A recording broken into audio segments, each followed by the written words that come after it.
Shalom Aleinu, ve'al kol Yisrael, ve'al kol yoshei tevel, ve'imru,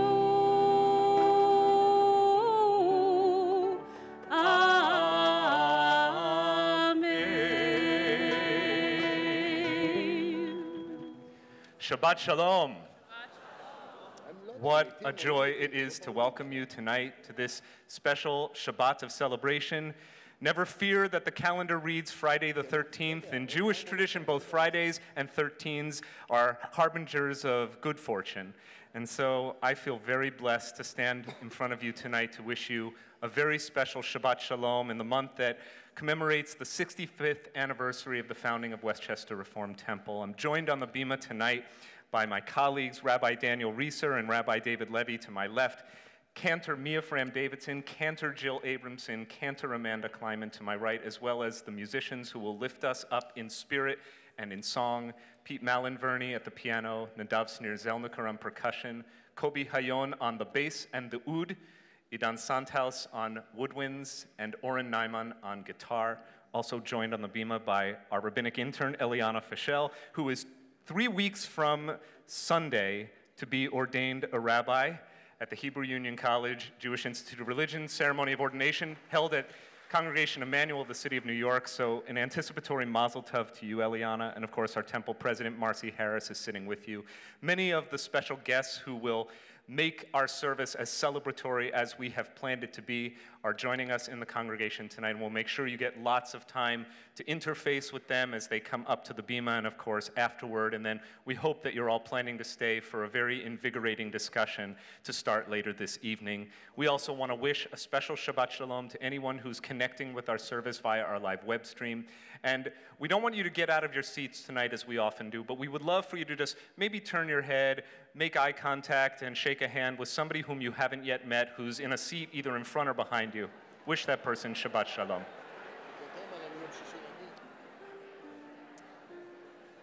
We are sitting in the beautiful sanctuary that really represents the fulfillment of dreams of many, many years, built so that our growing congregation could finally live in a home that was custom-made for our community.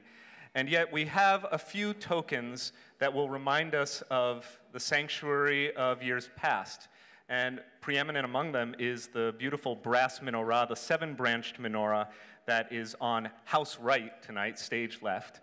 And the 7 branches of this special menorah represent our 7 decades. And so we're going to ask one person or couple or family from each of WRT's 7 decades to come up and light these candles. So don't come up yet until the music starts, but I'll just announce to the congregation who they are in their order when they join the congregation. So the first candle will be lit by Judy Weinberg, one of our 8 founding family members, joined in 1953. The second candle will be lit by John and Ann Kaufman, who joined WRT in 1963. The third candle will be lit by Joanne and Gordon Gaynor, who joined WRT in 1975. The fourth candle to be lit by Marilyn and Arthur Master, who joined WRT in 1987. The fifth candle by Jeff and Debbie Radov, who joined in 1992. The sixth candle by Ed Rimland, who joined in 2000. And the seventh candle by Ron and Rachel and Zachary Schulhoff, who joined WRT in 2013. And we have a little bit of a musical accompaniment for this special ritual of bringing light into our sanctuary tonight.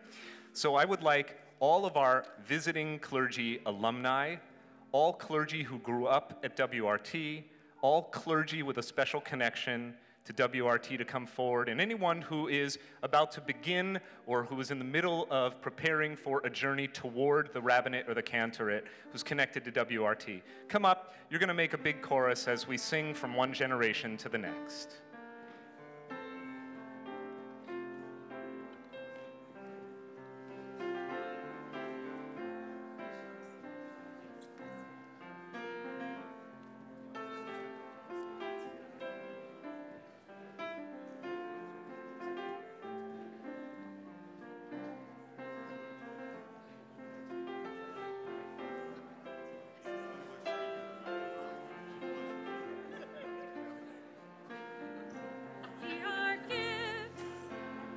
We are blessings, we are history in song. We are hope, and we are healing. We are learning to be strong. We are words, and we are stories. We are pictures of the past. We are carriers of wisdom, not the first and not the last. Ledor vador, nagid god lecha. Ledor vador, we protect this chain. From generation to generation, Ledor vador, these lips will praise your name.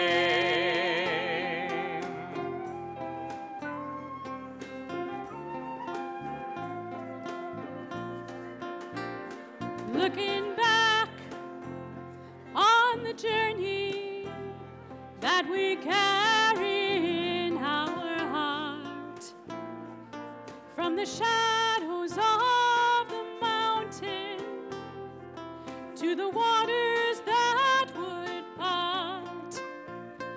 We are blessed and we are holy. We are children of your way. And the words that bring us meaning, we will have the strength to say. Please join us. Ledor vador, nagid god lecha. Ledor vador, we protect this chain. From generation to generation, Ledor vador, these lips will praise your name. Ledor vador, nagid god lecha. Ledor vador, we protect this chain. From generation to generation, Ledor vador, these lips will praise your name. Ledor vador, nagid god lecha. Ledor vador, we protect this chain. From generation to generation, Ledor vador, these lips will praise your name.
If it's possible, more light, more joy will fill this sanctuary tomorrow.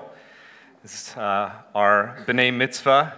Peter and Matthew Silver are called forward to chant from Torah and teach us from the wisdom of our tradition. So Peter, Matthew, and your parents, will you come forward to help us kindle these lights for Shabbat?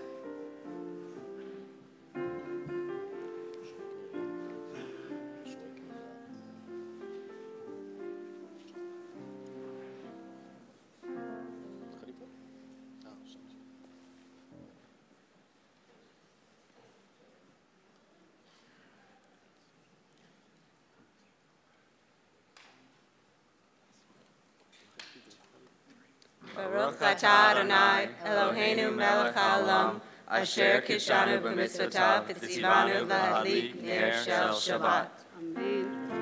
Ledor vador, nagid god lecha. Door by door we protect this chain. From generation to generation, door by door, these lips will praise your name.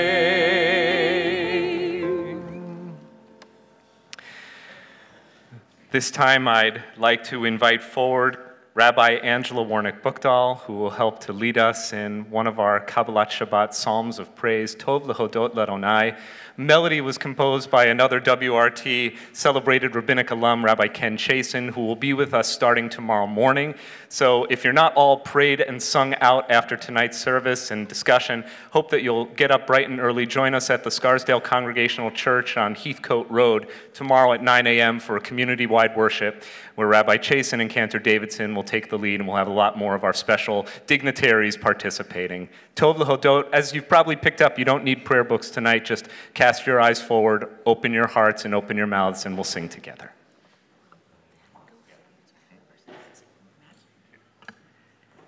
Just have to say that looking out, I do really feel like it's coming home, and it makes me feel very emotional. And this song was written when Rabbi Jacobs said to Kenny Chasen, we need some more good Kabbalat Shabbat songs.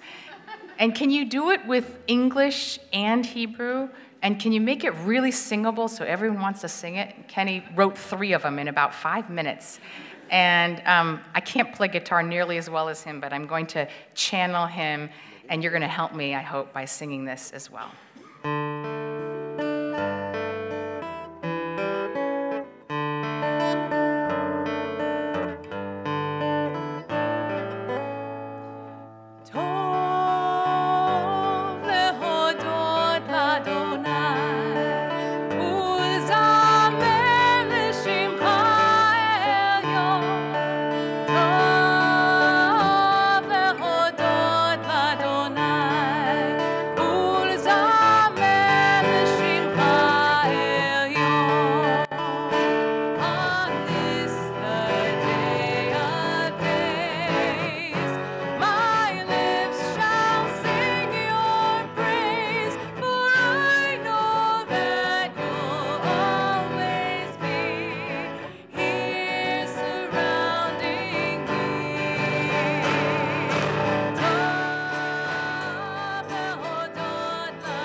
Our service continues as we greet the Sabbath bride with Lecha Dodi.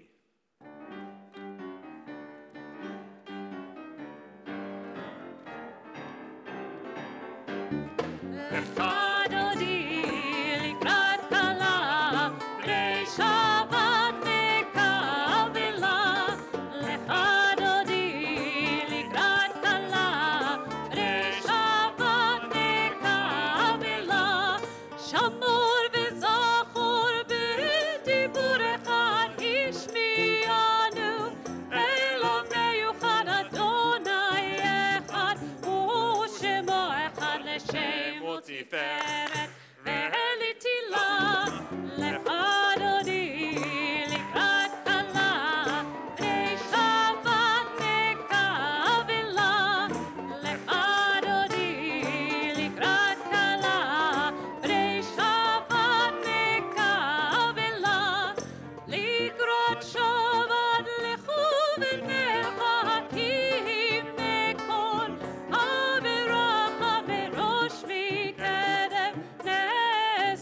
עכשיו התחילה, לך אדוני לקראת כלה, בני שבת נקבלה, לך אדוני לקראת כלה, בני שבת נקבלה.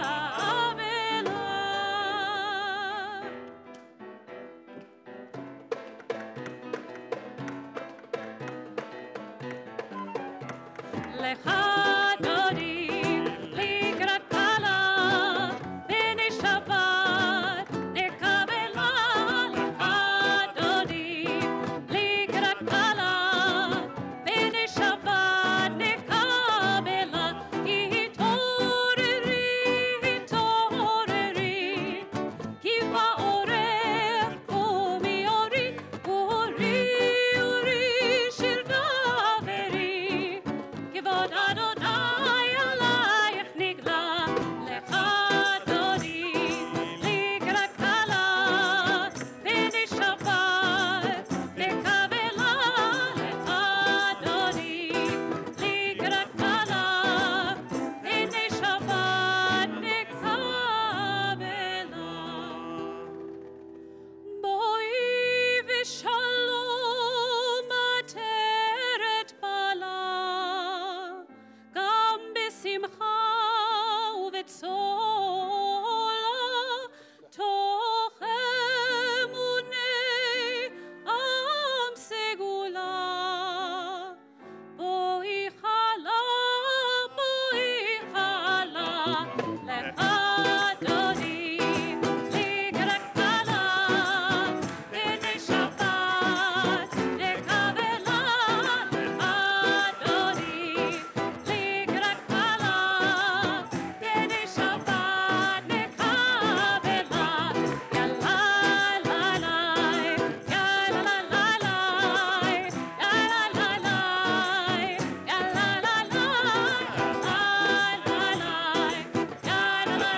יאללה לה לה, יאללה לה לה, ברכו את אדוני המבורך. Baruch Adonai Hamvorach Leolam Vahed. ברוך אדוני המבורך לעולם ועד. 48 years ago, Rabbi Jack Stern Jr. of blessed memory offered these words. The fact is that Judaism has always been receptive to different ideas of God. The rationalist Maimonides is in the same prayer book as the mystical song of Lecha Dodi. The truth is that nobody knows the truth. God is, says Judaism, but no one knows what God is like. The truth is that traditionalist or modernist, both are potentially human beings of faith. Baruch atah Adonai, ohev amo Yisrael. Shema Yisrael, Adonai Eloheinu, Adonai echad. Baruch Shem kevod malchuto leolam vaed. ואהבת את אדוני אלוהיך בכל לבבך ובכל נפשך ובכל מאודיך. והיו הדברים האלה אשר אנוכי מצווך היום על לבביך, ושיננתם לבניך ודיברת בם, בשבתך בביתך ובלכתך בדרך ובשוכבך ובקומך, וקשרתם לאות על ידיך, והיו לטוטפות בין עיניך, וכתבתם על מזוזות ביתך ובבנייך. ישערך, למען תזכרו, ועשיתם את כל מצוותי, והייתם קדושים לאלוהיכם. אני, אדוני אלוהיכם, אשר הוצאתיכם מארץ מצרים, להיות לכם לאלוהים. אני, אדוני אלוהיכם. Together, let's offer the song of freedom, Mi Chamocha. Mi chamocha, Elim Adonai. Mi chamocha, Nedar b'kodesh, Nora, Nora, Tehilot, Tehilot, Oseh, Oseh, Melech, Melech, Nora, Nora, Tehilot, Tehilot, Oseh, Oseh, Melech, Melech. מלכותך ראו פניך, בוקע הים לפני משה ומרים. זה לי, ענו ואמרו, אדוני, Adonai, ימלוך Yimloch, לעולם Leolam, ועד. Vahen, אדוני, Adonai, ימלוך Yimloch, לעולם Leolam, ועד. Vahen. ונאמר כי פד אדוני את יעקב וגאלו מיד חזק ממנו, ברוך אתה אדוני גאל ישראל. Amen.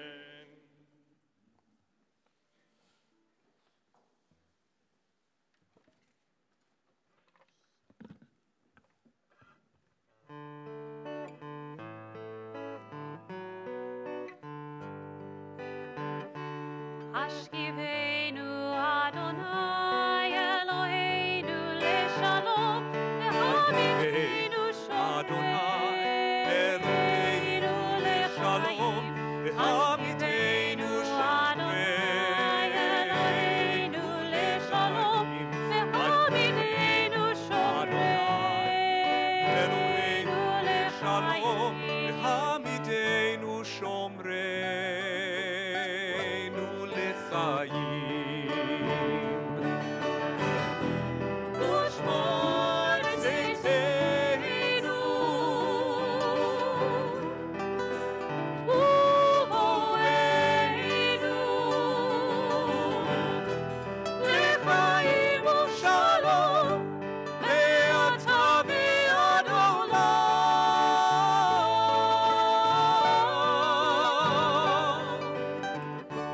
השכיבנו אדוני אלוהינו לשלום, והעמידנו שומרינו לחיים. השכיבנו אדוני אלוהינו לשלום, והעמידנו שומרינו לחיים.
ve'Elohei Yaakov, Elohei Sarah, Elohei Rivka, Elohei Rachel, ve'Elohei Leah, Ha'el Hagadol Hagibor ve'Hanora, El Elyon, Gomel Chasadim Tovim, ve'Konei Hakol, V'zocher Chasdei Avot ve'Imahot, U'mevi Geula livnei v'neihem, Leman Shemo be'ahava, Melech Ozer u'Moshiach u'Magen, Baruch atah Adonai, Magen Avraham ve'Ezrat Sarah, Atah Gibor le'olam Adonai, Mechaye hakol atah Rav le'Hoshia, Morid hatal, Mechalkel chayim bechesed, Mechaye hakol berachamim rabim, Somech noflim verofeh cholim, Umatir asurim, Umekayem emunato lishenei afar. Michamocha ba'al gevurot, umidom elach, melech nemit umechayeh, umatziach Yeshua, v'nemanat al hachayot hakol. Baruch atah Adonai, Mechaye hakol. Atah kadosh v'shimcha kadosh, u'kadoshim b'chol yom yahalelucha selah. Baruch atah Adonai, Ha'el hakadosh. Please take now a few moments for private reflection, either standing or sitting.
Elohai nitzor lishonim Satai vilamer yema, Imhalai nafshi tino, Nafshi ke'afar akoti Elohai, Elohai.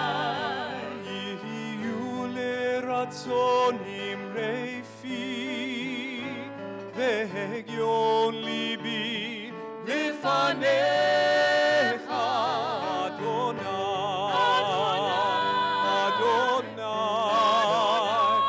Adonai,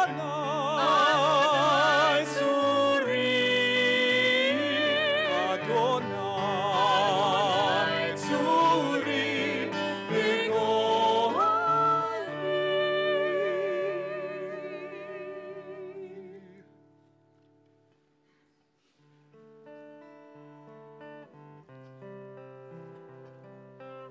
Years ago, two very talented composers and friends got together and started composing music that would help change the course of Jewish musical history. And one of those composers is now standing on the bima to my right. This is Rabbi Dan Freelander, together with his writing partner and dear friend, Cantor Jeff Klepper, wrote this piece of music as we offer now this iconic song and melody as we pray for peace over all Israel, over all people. Shalom Rav.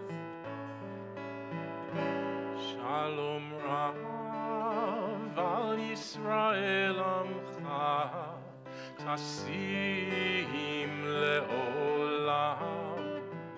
Shalom Rav al Yisrael amcha, tasim leolam. Shalom Rav al Yisrael amcha, tasim leolam. Shalom Rav al Yisrael amcha, tasim leolam. Ki ata melech adon, lichol hashalom. Ki ata melech adon, lechol hashalom. Shalom Rav al Yisrael amcha, Tasim leolam. Rav al Yisrael amcha, tasim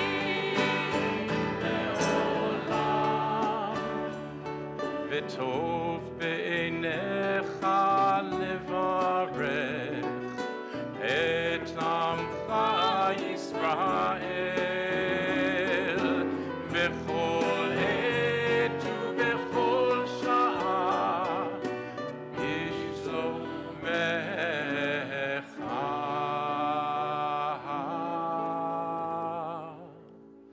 Shalom Rav al Yisrael amcha, tasim leolam. Shalom Rav al Yisrael amcha, tasim leolam. Tasim leolam. Tasim leolam.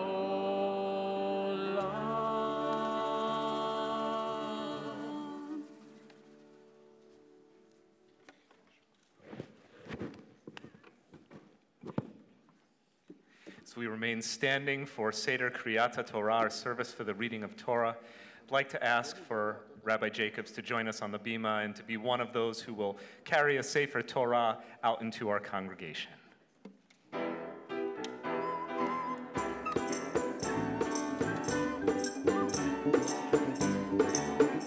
Ose shalom bimroma, uyase shalom aleinu, ve'al kol Yisrael.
Shabbat Shalom. This evening, we are honoring the 7th yahrzeit, the anniversary of the death of Rabbi Jack Stern of blessed memory, who led our congregation for almost 30 years as our senior rabbi. And it is meaningful to have so many people in this congregation, congregants and clergy alike, who to this day carry memories of Rabbi Stern that are warm and that are wise. And perhaps two of the people who feel those memories most deeply are Rabbis David Stern and Rabbi Debbie Zecker. We're blessed that you're both with us tonight. So Rabbi Stern the younger and Rabbi Zecker, will you join us on the bima as our Baalei Koreh here to read Torah tonight in honor of Jack's 7th yahrzeit.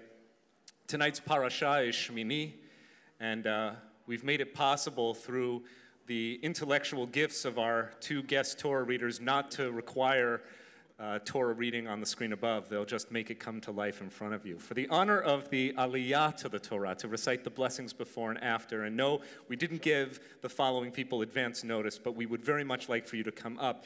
If you, in any way, big or small, have been part of the planning of this weekend, and they're like committees within committees that made this incredible celebratory weekend come to life. But you have been any part of the planning, the volunteers, many are you, who have made this weekend come together so beautifully. Would you please honor us by coming up onto the bima and helping us chant the blessings before and after Torah? Don't be bashful.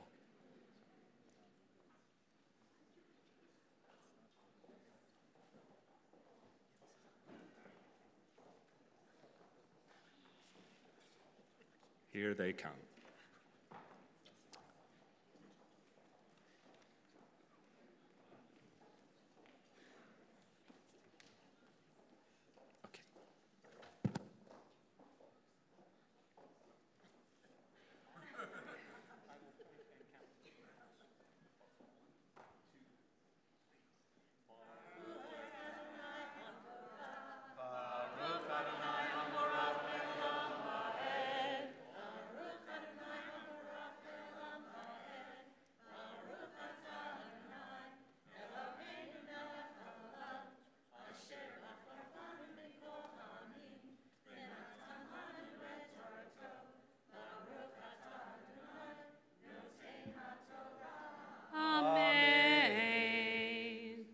Vayehi bayom hashmini kara Moshe leAharon uvalnav uleziknei Yisrael.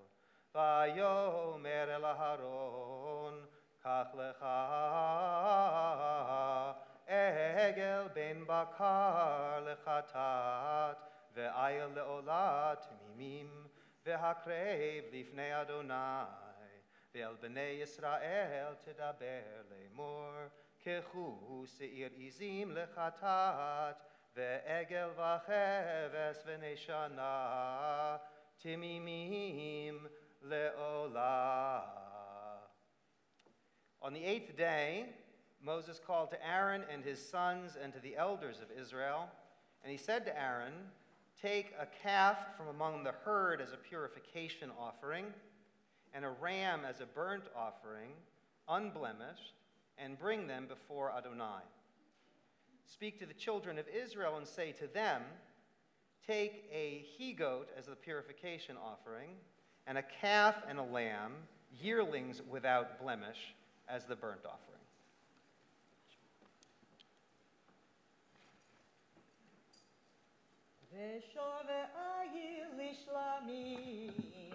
לזבוח לפני אדוני ומנחה בלולב השמן כי היום אדוני נראה עליכם וייחו את אשר ציווה משה אל פני אוהל מועד ויקרבו כל העדה ויעמדו לפני אדוני, ויאמר משה, זה הדבר אשר ציווה אדוני תעשו, וירא עליכם כבוד אדוני.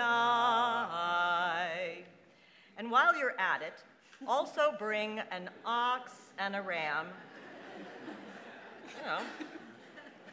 for an offering of well-being to make expiation before Adonai, and also bring a meal offering that's mixed with oil. For this is the day that God will be manifest to you. And they gathered everything that Moses had commanded them to bring to the entrance of the tent of meeting, and they gathered together, the whole community, and they stood before God. And Moses said, "This is the thing which God has commanded for us to do, and the presence of God will be here with us."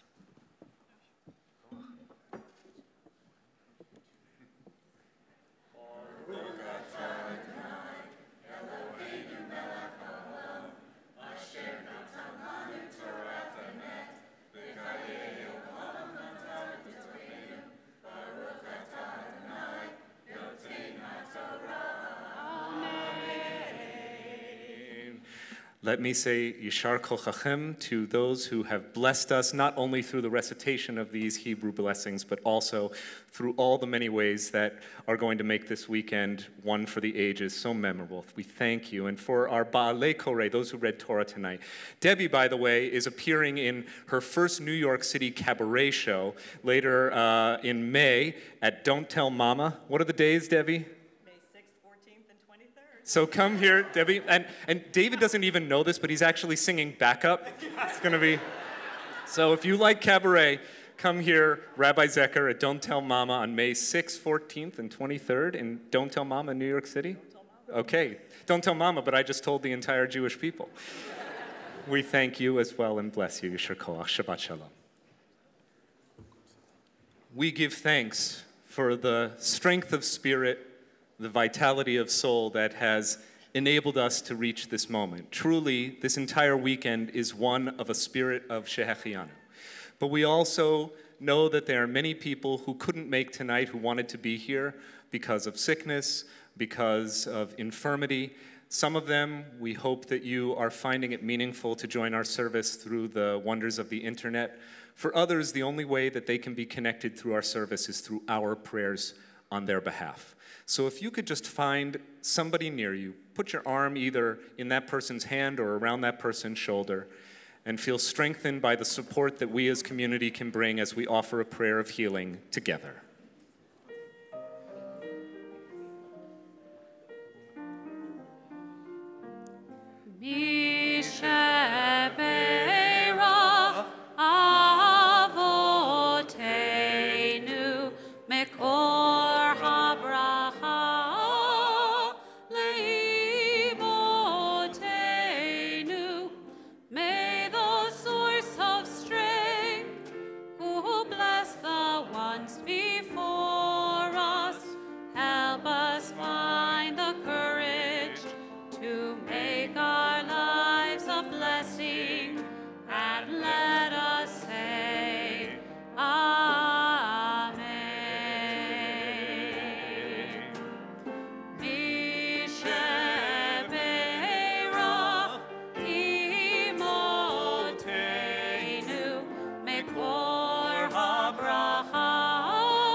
As our Sefer Torah is returned to the Ark, we invite the congregation to rise.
It was 50 years ago, in 1968, that the famous Leo Burnett agency coined one of its most memorable slogans and launched an iconic ad campaign.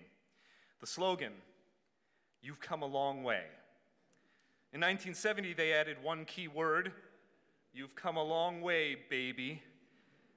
A slogan that tapped into the zeitgeist of the women's lib movement and the female consumer's mindset. The ad was for Virginia Slim cigarettes, the first cigarette brand marketed specifically to women. This is an unfortunate context. Still, the vagaries of good taste have never proven a barrier to my self-expression. So let me say it to you now. You've come a long way, baby. And so we have. We measure how far we've come, not only in decades, not only in membership units, not only in the expansion and modernization of our building, but also in the evolution of our worship, our innovations in Jewish learning and Jewish living, our increasingly expansive understanding of community, our growing relationship with the global Jewish community, and our ever-widening social impact on our world. So once more, WRT, you've come a long way, baby.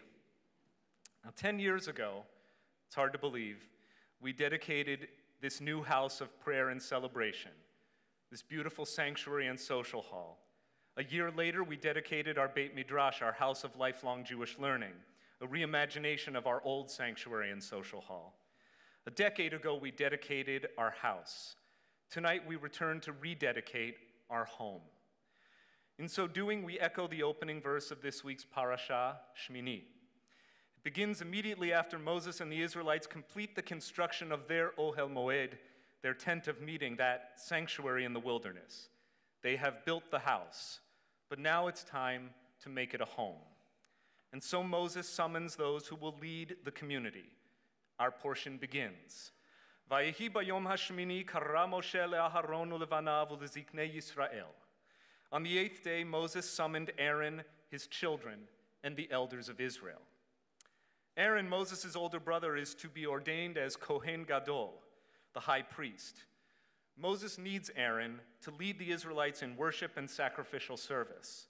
He needs Aaron, the great communicator, to give expression to the people's deepest spiritual yearnings. He needs Aaron to bring the people to the sanctuary for prayer and song and acts of personal dedication. He needs Aaron to lead the people in the rituals attendant to birth and death, rejoicing and mourning. There have been so many Aarons whose light of leadership has illuminated WRT's way. At our first high holidays in 1953, Rabbi Eugene Lippman spoke these words. Please do excuse the male-gendered language. This was 15 years before Virginia Slims. He said, "May this congregation be filled with the pride and greatness of our historic Jewish heritage, active realistically and constructively in the arenas of man's struggle against his ignobility and his own desire for self-destruction, committed never to cease living and working and fighting for Judaism's ultimate fulfillment for each man and for all men, so that our lives can be crammed with meaning." From that day to the present day, WRT has been blessed with exceptional spiritual leadership, all teaching and inspiring us to live lives crammed with meaning. It is both poignant and poetically appropriate that we would mark tonight's milestone on the 7th yard site for Rabbi Jack Stern. I would now ask for his son David, who is one of our distinguished guests this Shabbat, and who, as his father and grandfather, Rabbi Jacob Philip Rudin, once did, now serves as the president of the Central Conference of American Rabbis, to rise at this time. And David, you'll be joined in rising, please, by all of WRT's spiritual leadership, clergy past and present. Please rise so that we can bless you with our gratitude as you have blessed us. Thank you. Thanks, you can be seated. So it's clear why errands are needed in order to turn a house into a home. And simultaneously, the verse tells us Moses summons the elders. Their role is also self-evident. For no great Jewish home was ever built or sustained without a collaboration between the Aarons and the elders, between clergy and volunteers. WRT enjoys a long and proud history of lay professional collaboration. We begin with the vision and initiative of Judy Weinberg, her husband Charles of blessed memory, and 7 other founding families. It is no figure of speech for me to call the Weinbergs builders. For half a century, Charlie, an engineer by training, was one of the key builders of core Westchester institutions, of which WRT is only one example. Along the way, our founding generation brought up and inspired the next.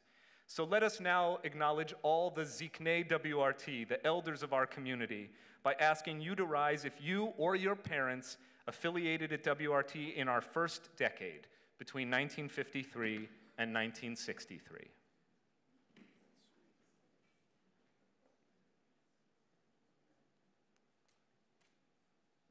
Thank you so much. You may be seated. So Aaron and the elders have now been called forth, but the verse also mentions children. So why the children? What possible purpose could they serve? They are not old enough to have built anything. They lack the gravitas to lead the community in sacred service. In fact, in the very next chapter of our parashah, 2 of Aaron's own sons will die while recklessly approaching the holy altar. So why include the children as their house is dedicated as a home? Tonight I'd like to suggest 3 reasons. First, we summon the children to inculcate that service to your congregation and your community, to your tabernacle, begins in childhood and lasts throughout a lifetime. Nowadays, when only a minority of American Jews affiliate with a synagogue on any given day, and those who do affiliate no longer tend to stay affiliated for the long haul, this message is needed more than ever. Second, we summon the children to remind the children that while Aaron and the elders may be venerated, they must not be deified. Our spiritual leaders are not gods but human beings. Our faith, a daily discipline of one human being serving another, and only thereby serving the divine. Nowadays, when too many American Jews regard their rabbis and cantors as their proxy Jews, tasked not only with leading the community, but with living the Jewish lives that they may no longer lead, this message is needed more than ever. Third, and above all, I think the children were summoned to teach that children are not only qualified for sacred service, but in fact required to participate, for it is going to be their tabernacle that the elders will one day bequeath to them. And in the fullness of time, they will make it their own. This is how it has been and must ever be. And so has our holy congregation been sustained and must be supported now more than ever. And so it is not only with heartfelt eagerness to honor our Aarons and our elders that we kick off this extraordinary weekend of celebration, prayer, learning, engagement with the leadership of the Reform movement and social action, but also with the desire to inspire the next generation. For the WRT that we build today will be the tabernacle that our children inherit tomorrow. Not for nothing do the rabbis point out that only one invisible little vowel differentiates the word banim, meaning children, from bonim, meaning builders. Shmini, the name of this week's Torah portion, means the 8th. So where will we be, Bashmini, as we enter the 8th? That is the 8th decade of our congregation's story. That Shmini decade will begin 5 years from tonight. For nearly 7 decades, we have been building and sustaining a congregation perpetually on the vanguard of the Reform movement. Where will we be, Bashmini, as we enter our 8th?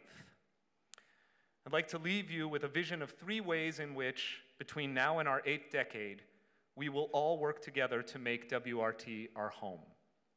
First, in the field of education. 3 years ago, we undertook to reimagine and reinvigorate Jewish education at WRT. As a result, our religious school has been transformed into a vibrant Jewish learning lab under the direction of Rabbi David Levy, who is being recognized next month by the Jewish Education Project as one of this year's young pioneers in Jewish education. Training full-time educators, getting students out of their seats and into interactive projects, teaching Hebrew kinesthetically and in small groups, experiencing Jewish life outside our community through family travel. These are just some of the ways we are comprehensively rethinking Jewish education at WRT. Rabbi Daniel Reeser, together with a team of fantastic lay leaders, is spearheading an effort to make social action and social justice integral to every family's Jewish engagement at WRT through the new Family Mitzvah Corps.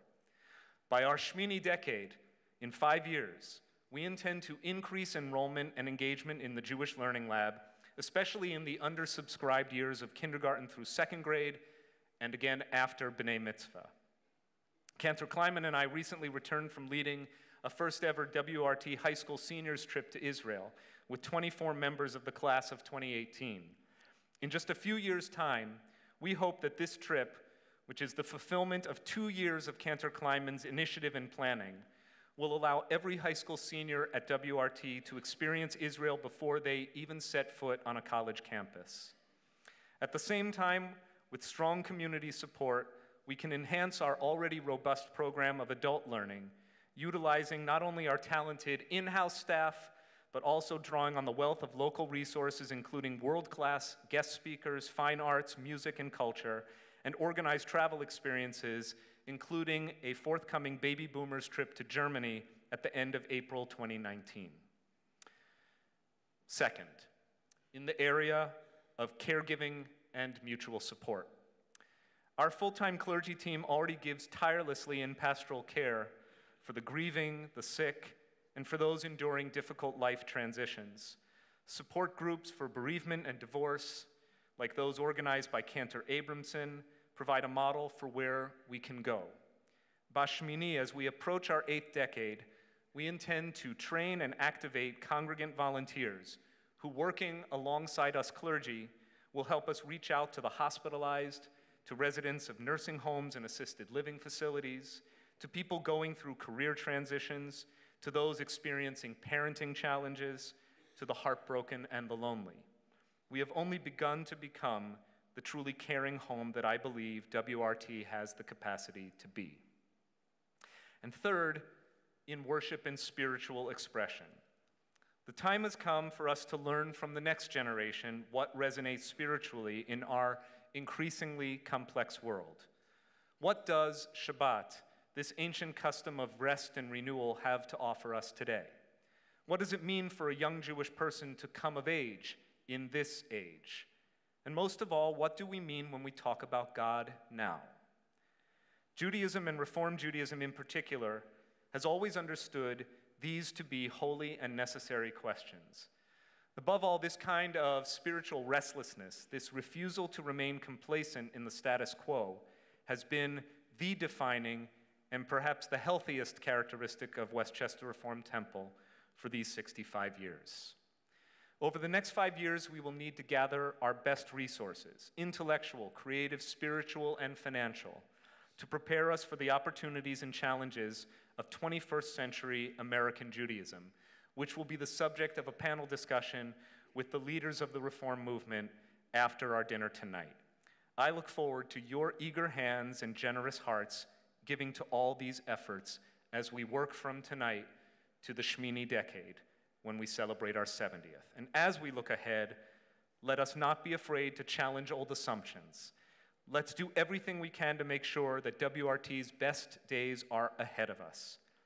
Tonight, all the Aarons and the elders and the children are summoned to a sacred mission. Let's turn this most splendid and special house into a home for the next generation and beyond. Thank you so much for sharing this milestone with us. Shabbat Shalom, and welcome home. So we are exceptionally grateful to the multi-generational families who participated in the making of this special commemorative video, and most especially to our dear friend, congregant, and sometimes tenor up here on the bima, including this evening, and always husband to our own Cantor Amanda Kleinman, Danny Mendelson. Will you just stand up and take a bow? This beautiful video. Thank you.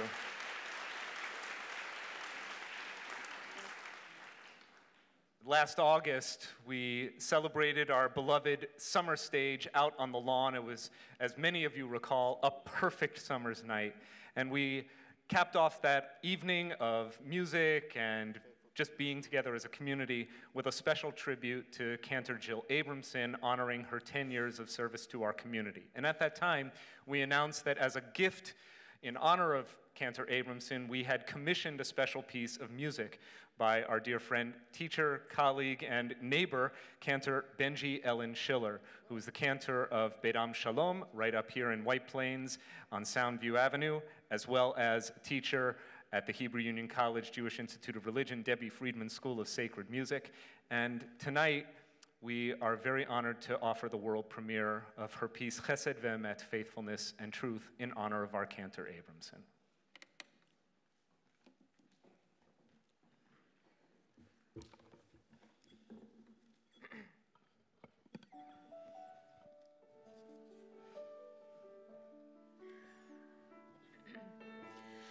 Might there be a person who wants life, whose days are filled with seeking good, whose words speak truth, whose words speak justice, who runs towards peace.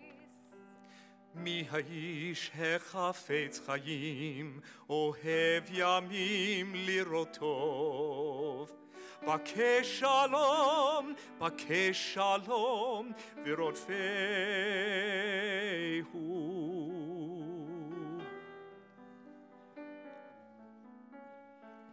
Faithfulness and truth, justice and well-being, חסד ואמת, חסד ואמת, נפגשו. Faithfulness and truth, justice and well-being, tzedek v'shalom, tzedek v'shalom, nashaku.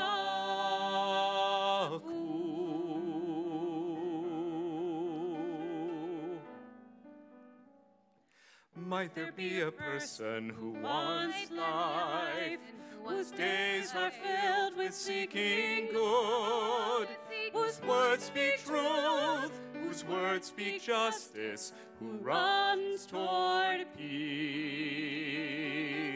מי האיש החפץ חיים, אוהב ימים לראות טוב. בקש שלום, ורודפהו.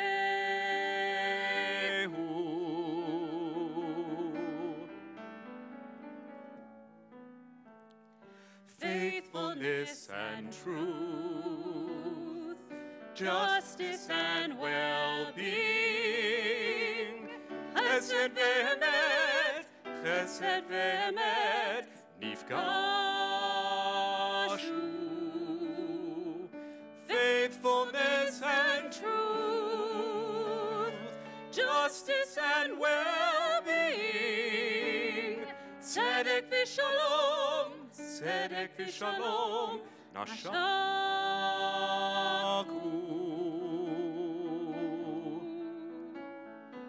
Faithfulness and truth, justice and well-being, chesed ve'emet, nifgashu. Faithfulness and truth, justice and well-being, tzedek v'shalom, nashaku.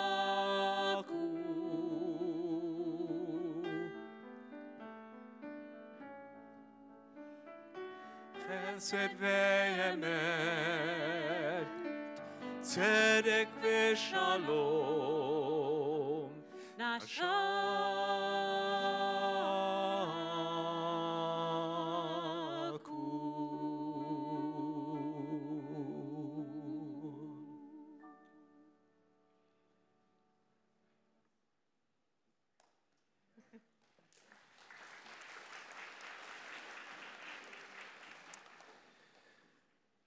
We rise now for Aleinu.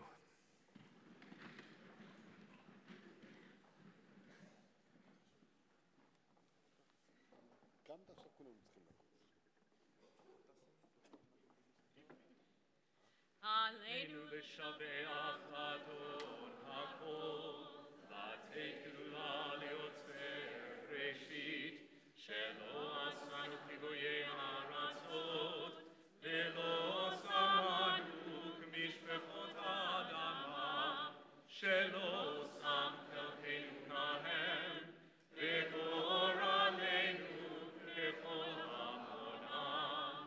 ואנחנו קוראים ומשתחווים ומודים לפניכם, מלכי המלכים, הקדוש ברוך הוא.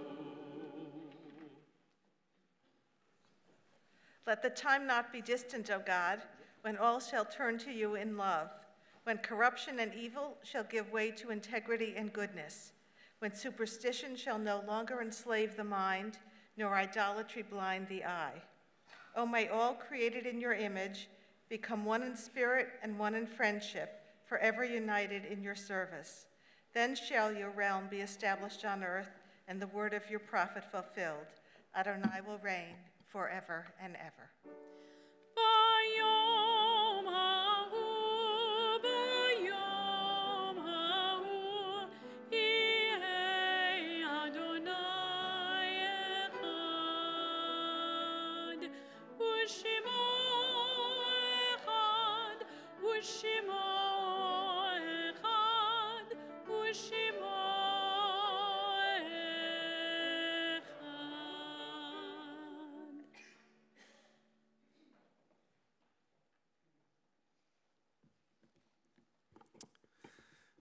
We give thanks for the lives that have blessed us, especially tonight those who died at this time of year and years gone by, and those taken from the midst of our congregational family and community in recent days.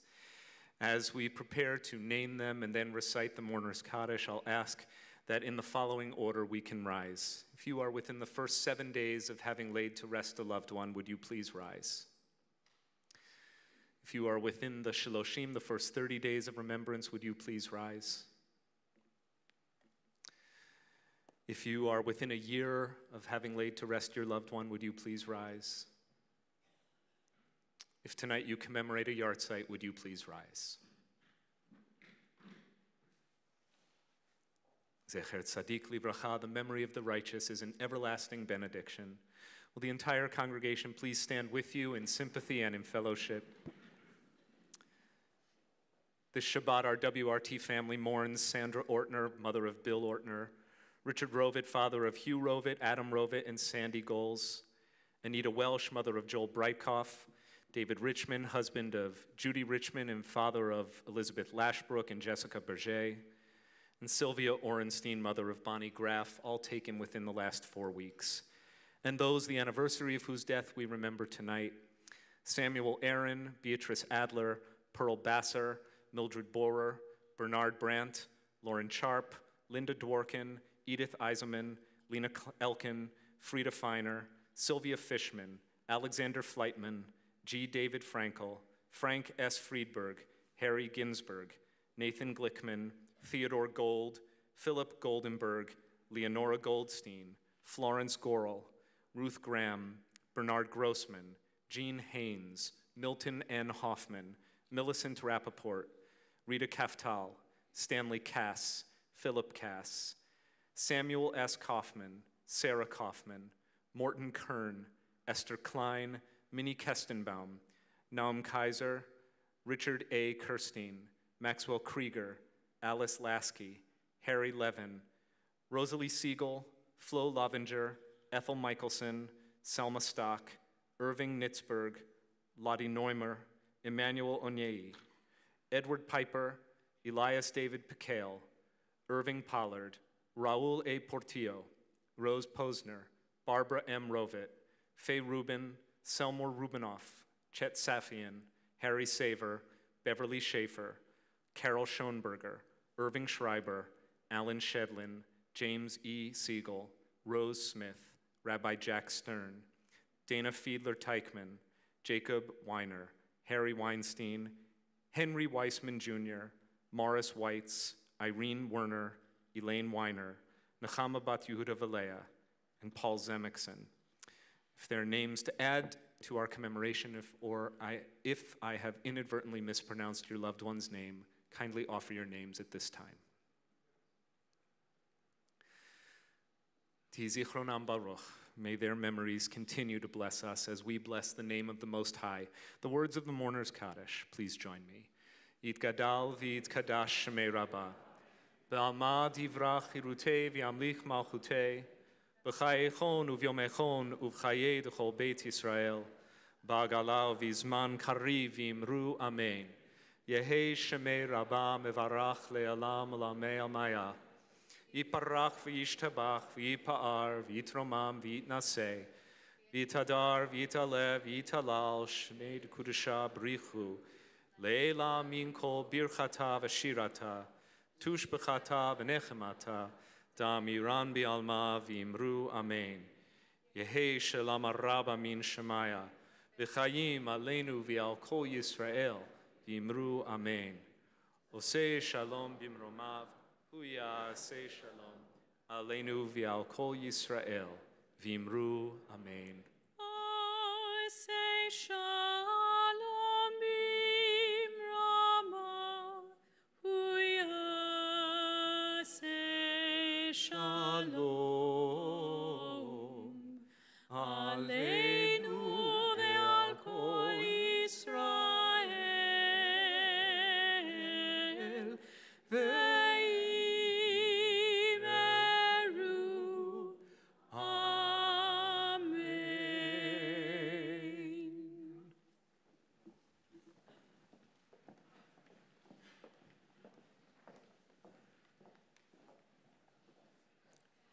Shabbat Shalom and welcome home. We are blessed to all be together tonight at Westchester Reformed Temple to connect with our past, present, and future. Ma yafeh halayla, how beautiful this night is. Thank you to all of the rabbis and cantors who shared the bima tonight, not only for being part of our homecoming weekend, but for being part of our lives. Thank you to our wonderful staff and to our many volunteers. Without all of you, this entire weekend would not be possible. Over the months, you've all received requests to send in a favorite memory for inclusion in the WRT memory book. I'm happy to report that you can now find a preliminary draft of the memory book on the Temple's website at wrtemple.org. I hope in the weeks ahead you will visit the website and enjoy the memories and wonderful narrative history in the book titled 65 Years Young. And for those who have not yet submitted a memory, it's not too late. You can send in a memory of no more than 250 words and perhaps a photo before the end of June. We hope to update 65 Years Young later this year and would love for your memory to be included. Thank you to everyone who helped bring our history to life, and of course that includes special thanks to Danny Mendelson, who created the video we watched earlier tonight. Thank you, Danny, for the many ways your creativity enriches WRT. We began tonight's service with a candle lighting, and I'd like to return to that candle lighting now. The menorah that illuminates our service tonight also brought light to our congregation in its earliest days. Its lights, passed from decade to decade, recall the hopes and dreams of our founders and of all those who followed. As we kindled the lights of this menorah earlier tonight, we added our hopes and dreams onto theirs. In chapter 25 of the book of Exodus, our ancestors were directed to make a candlestick of pure gold, even its base and shaft shall be of one piece with it. Lots of details are provided about what that candlestick, that menorah, was to look like, but one direction is repeated over and over. The whole of it shall be one beaten work of pure gold. Now, I'm not sure that the menorah that shines before us tonight is a work of pure gold.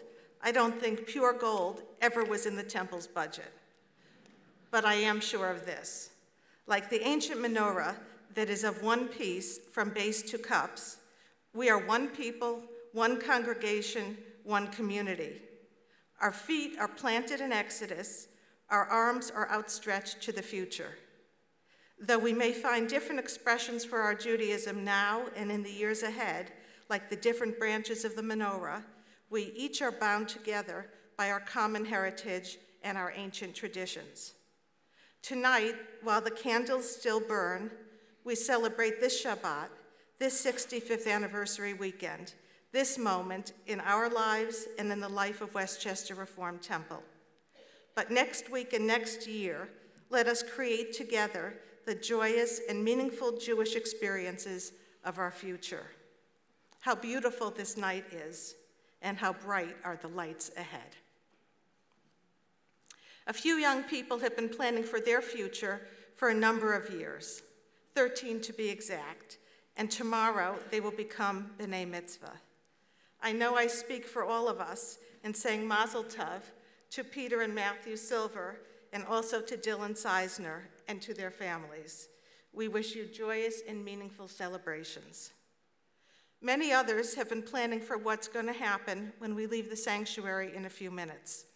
Thank you to Joan Frankel and Lisa Eisenstein for leading those efforts, and to the women of Reformed Judaism for contributing desserts and a take-home treat at the end of the evening.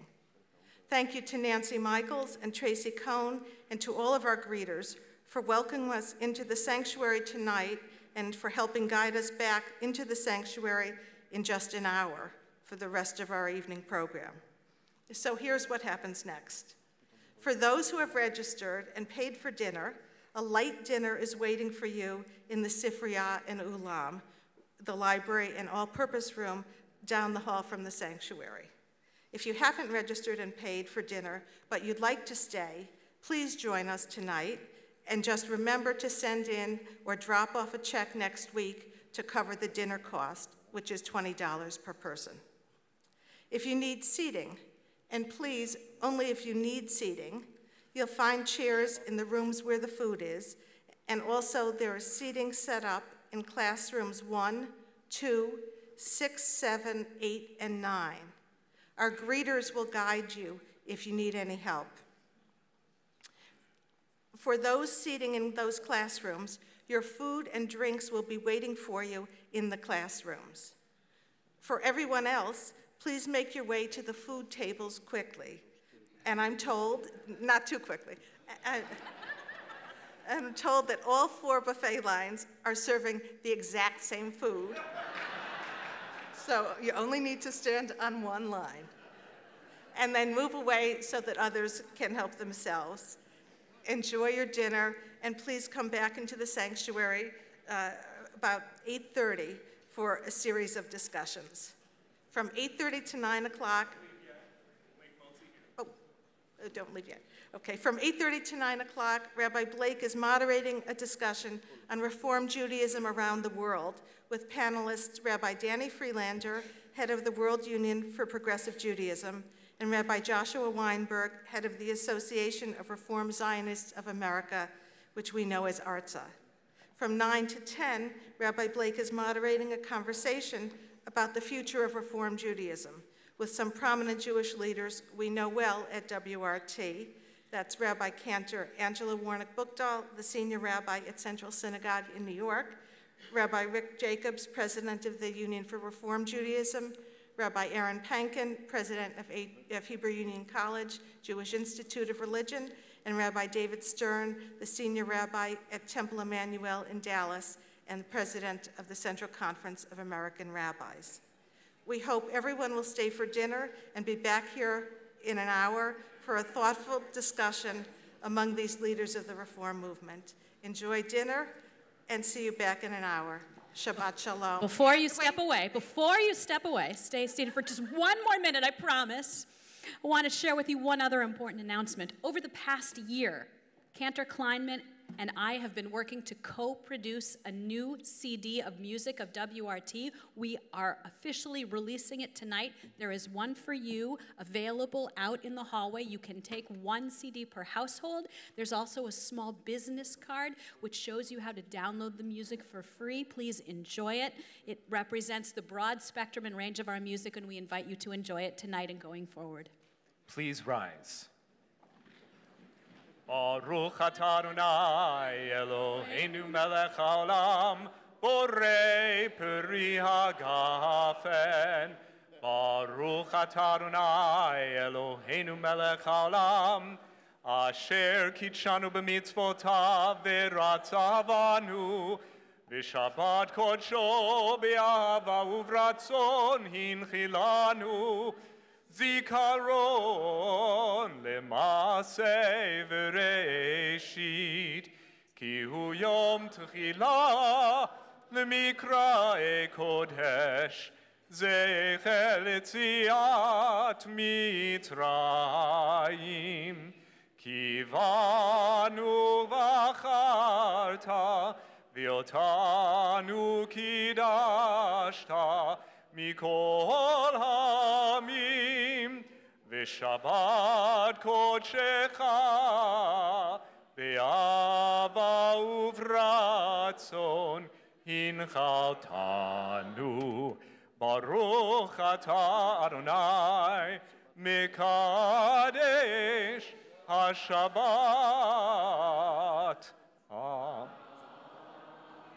L'chaim.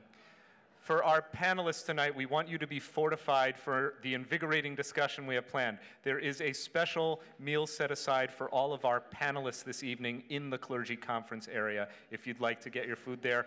And you can do that in the next 15 minutes, and then you can go schmooze with all the people who want to bombard you. Everybody else, put your arms around the people who are close to you. Let's make motzi here, and then we can eat. Baruch atah Adonai Eloheinu melech haolam, Hamotzi lechem min haaretz. Amen. B'tevon, Shabbat Shalom. See you at 8:30. First, once again, wish you Shabbat Shalom and a special welcome home to Westchester Reformed Temple, whether you have called WRT your home for all of our 65 years or only 6.5 minutes. We hope that tonight will very much feel like a warm embrace from your WRT home and your WRT family. I want to give a very special acknowledgement to some of the behind-the-scenes people who made this portion of our evening come together. So first and foremost, I want to thank Debbie Miller, our congregant, who has been a partner to me in planning our panel discussions and the way in which we will interact with our distinguished Reform Movement leadership throughout the weekend. So thank you, Debbie. I'd also like to thank our hospitality committee of two, Cindy Crone and Ivy Rader, who made sure that each of our guests felt warmly welcomed and showed them some real WRT hospitality, so thank you. I've also looked out into the congregation tonight, and in addition to the robust delegation of WRT clergy who have come home for this special weekend of celebration, I've seen some other faces that I would just like to acknowledge by way of saying thank you. Thank you for coming tonight, including Rabbi Jeffrey Brown, our colleague from Scarsdale Synagogue, Temples Tremont, and Emmanuel. I don't know who is leading Shabbat services at your shul, but thank you for spending your Shabbat with us here at WRT. Also, Rabbi Mark Samuth, who grew up as a Ben Bait, a child of this congregation, so welcome to Mark. And I just spotted my colleague from Greenville Community Church, Reverend Ed Schur is here, so welcome, Reverend. It's wonderful. Hi. So happy that you're here to join us in part of our conversation about the future of our denomination. And I'm especially happy to be moderating two panel discussions. First, with the leadership of the global arms of our Reform movement. To my left, Rabbi Joshua Weinberg. Josh Weinberg is the president of ARTSA, the Association of Reformed Zionists of America. Rather than reading his whole biography, he's the handsome fellow who looks like a doppelganger for our own Rabbi Reeser. His is the biographies are presented alphabetically. His is the last. And then to his left, Rabbi Daniel Friedlander. Danny Friedlander has a long and storied career behind him. You were introduced to him as songwriter and musician tonight, but of course is now the head of the World Union for Progressive Judaism, which is basically the overseas arm of our Reform movement. The URJ, the Union for Reform Judaism, is the parent organization for the 900 plus synagogues that are affiliated with Reform Judaism in the United States and Canada. And Danny's arm of the movement actually takes care of all the rest. So it's wonderful that you're with us, representing the Israel and global addresses of the Reform movement. So First, I'd like to just give you the chance to say hi to the congregation, and then we'll dive right in. Shalom, Shabbat Shalom. Unlike the following panel, this is my first time here at Westchester Reformed Temple, so it's really an honor. I'm not sure that this is on, so I can just... Bob, is that on? Middle. Oh. Okay. I was just saying that this is my first time here at Westchester Reform, unlike the clergy who have returned home here. So it is truly an honor to be with you and to wish you Mazal Tov on this momentous occasion that you are celebrating 65 years young. And so again, thank you to Rabbi Blake and to all of the staff and leadership of Westchester Reform for being here. And I look forward to discussing issues of the utmost importance of our day. Shabbat Shalom. I was introduced to this congregation a little over 40 years ago in the early 1970s when I was doing youth work in Westchester County. I was the WFT youth advisor for several years. And so this was Westchester Reform was my introduction to the world of Reform Judaism, and I learned to memorize all the congregations in Westchester and try to figure out what are the differences between all the different Reform Judaisms in Westchester County. So it's a pleasure for me to be back here tonight. It's wonderful to have you. Why don't we dive right in? This is a question for both of you, and you can take it in whatever sequence you decide.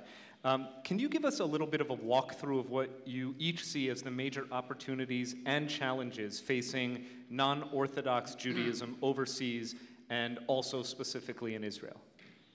I'll take this first. We don't know where our children or grandchildren are going to live. I mean, how many of your children or grandchildren live in Scarsdale? They're all over the world. You have to ask now, how many of them will end up spending a big part of their professional career outside of North America? So our concern is that there be a progressive and non-Orthodox Jewish opportunity wherever Jews choose to live. And that's the opportunity. Jews move, they always have, and they always will continue to move. It's our responsibility to make sure that there's a non-Orthodox opportunity wherever they end up. Yeah. So let me give a little bit of historical background to that, which I think is both relevant for the challenges that we're facing in Israel and the challenges that we're facing around the world. And Danny and I often, commiserate over these challenges. So first of all, let's put into perspective and ask the question, what is Israeli Judaism? And for simplicity's sake, I'd like to suggest that Israeli Judaism is really a descendant of two Judaisms. First, the Judaism of Eastern Europe and Poland, specifically Poland. Second, Israeli Judaism is the descendant of what we call in Hebrew Mizrahi Judaism, or North African, Near Eastern Judaism. And the two of those have really come to form Israeli Judaism. Now, what do those two Judaisms have in common? Not much.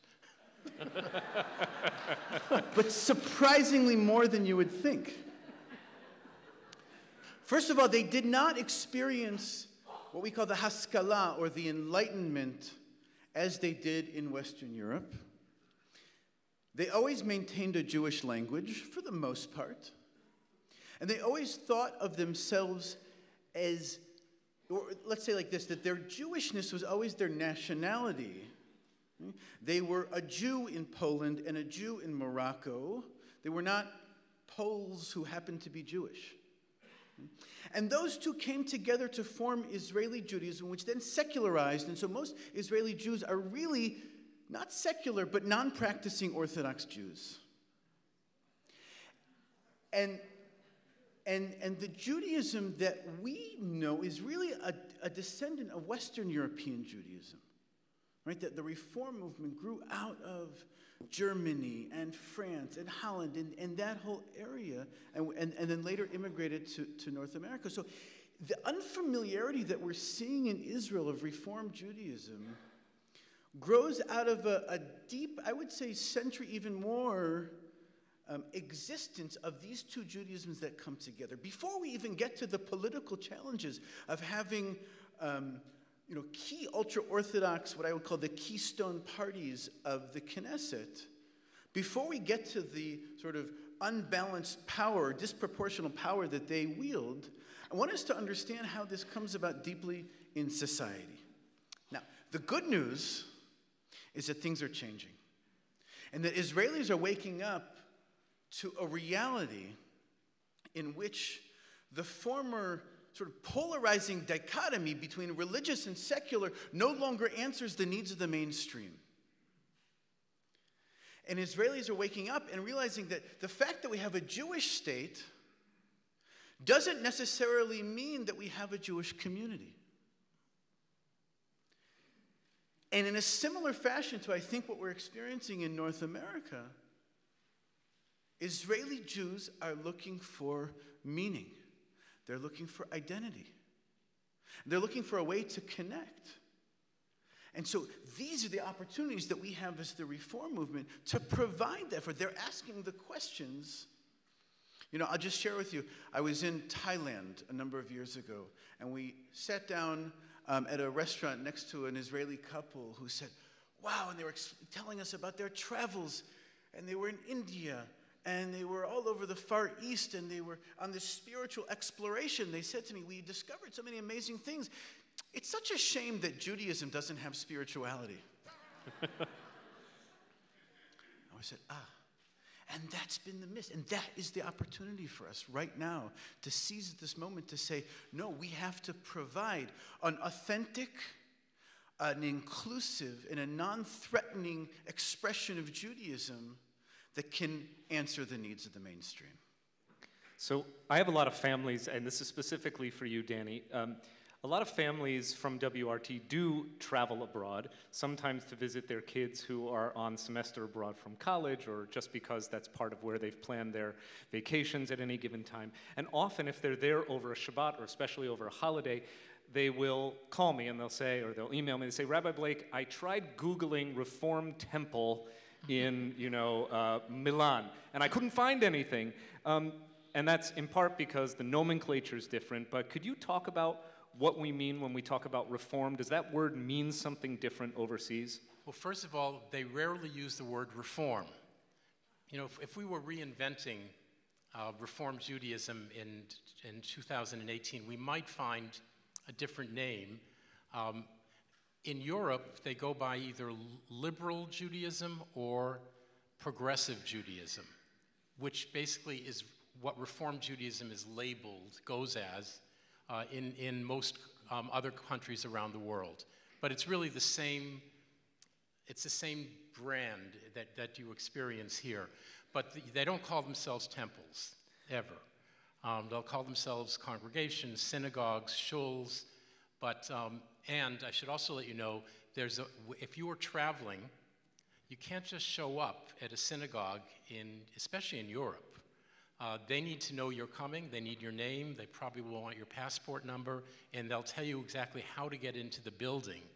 But it's the situation, the security situation is so different than it is in North America that, by the way, I urge you to visit and let them know you're coming, not the day before, but we have a website that's called the World Union for Progressive Judaism, Find a Community, and it'll come up and you say what country you're visiting, what city you're visiting, and a Google map will show up showing you where the synagogues are, and if you click on it, it will give you an email form where you can send an email to the congregation, the person in the synagogue who arranges security, to let them know you're coming.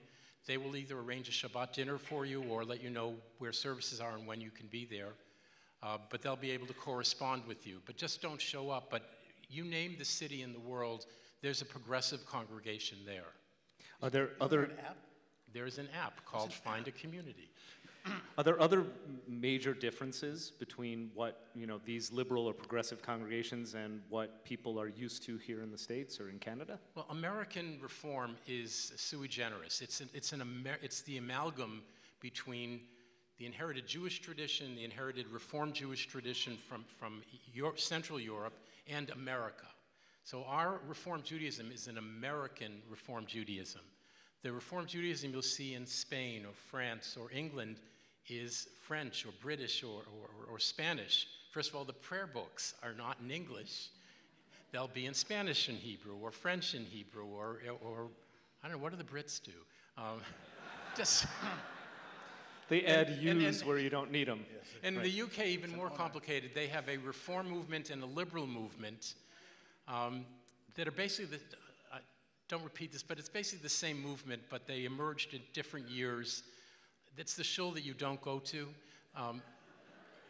but they need their own separate prayer books, but they are in English. That's one difference. Secondly, they're all descendants from German Reform.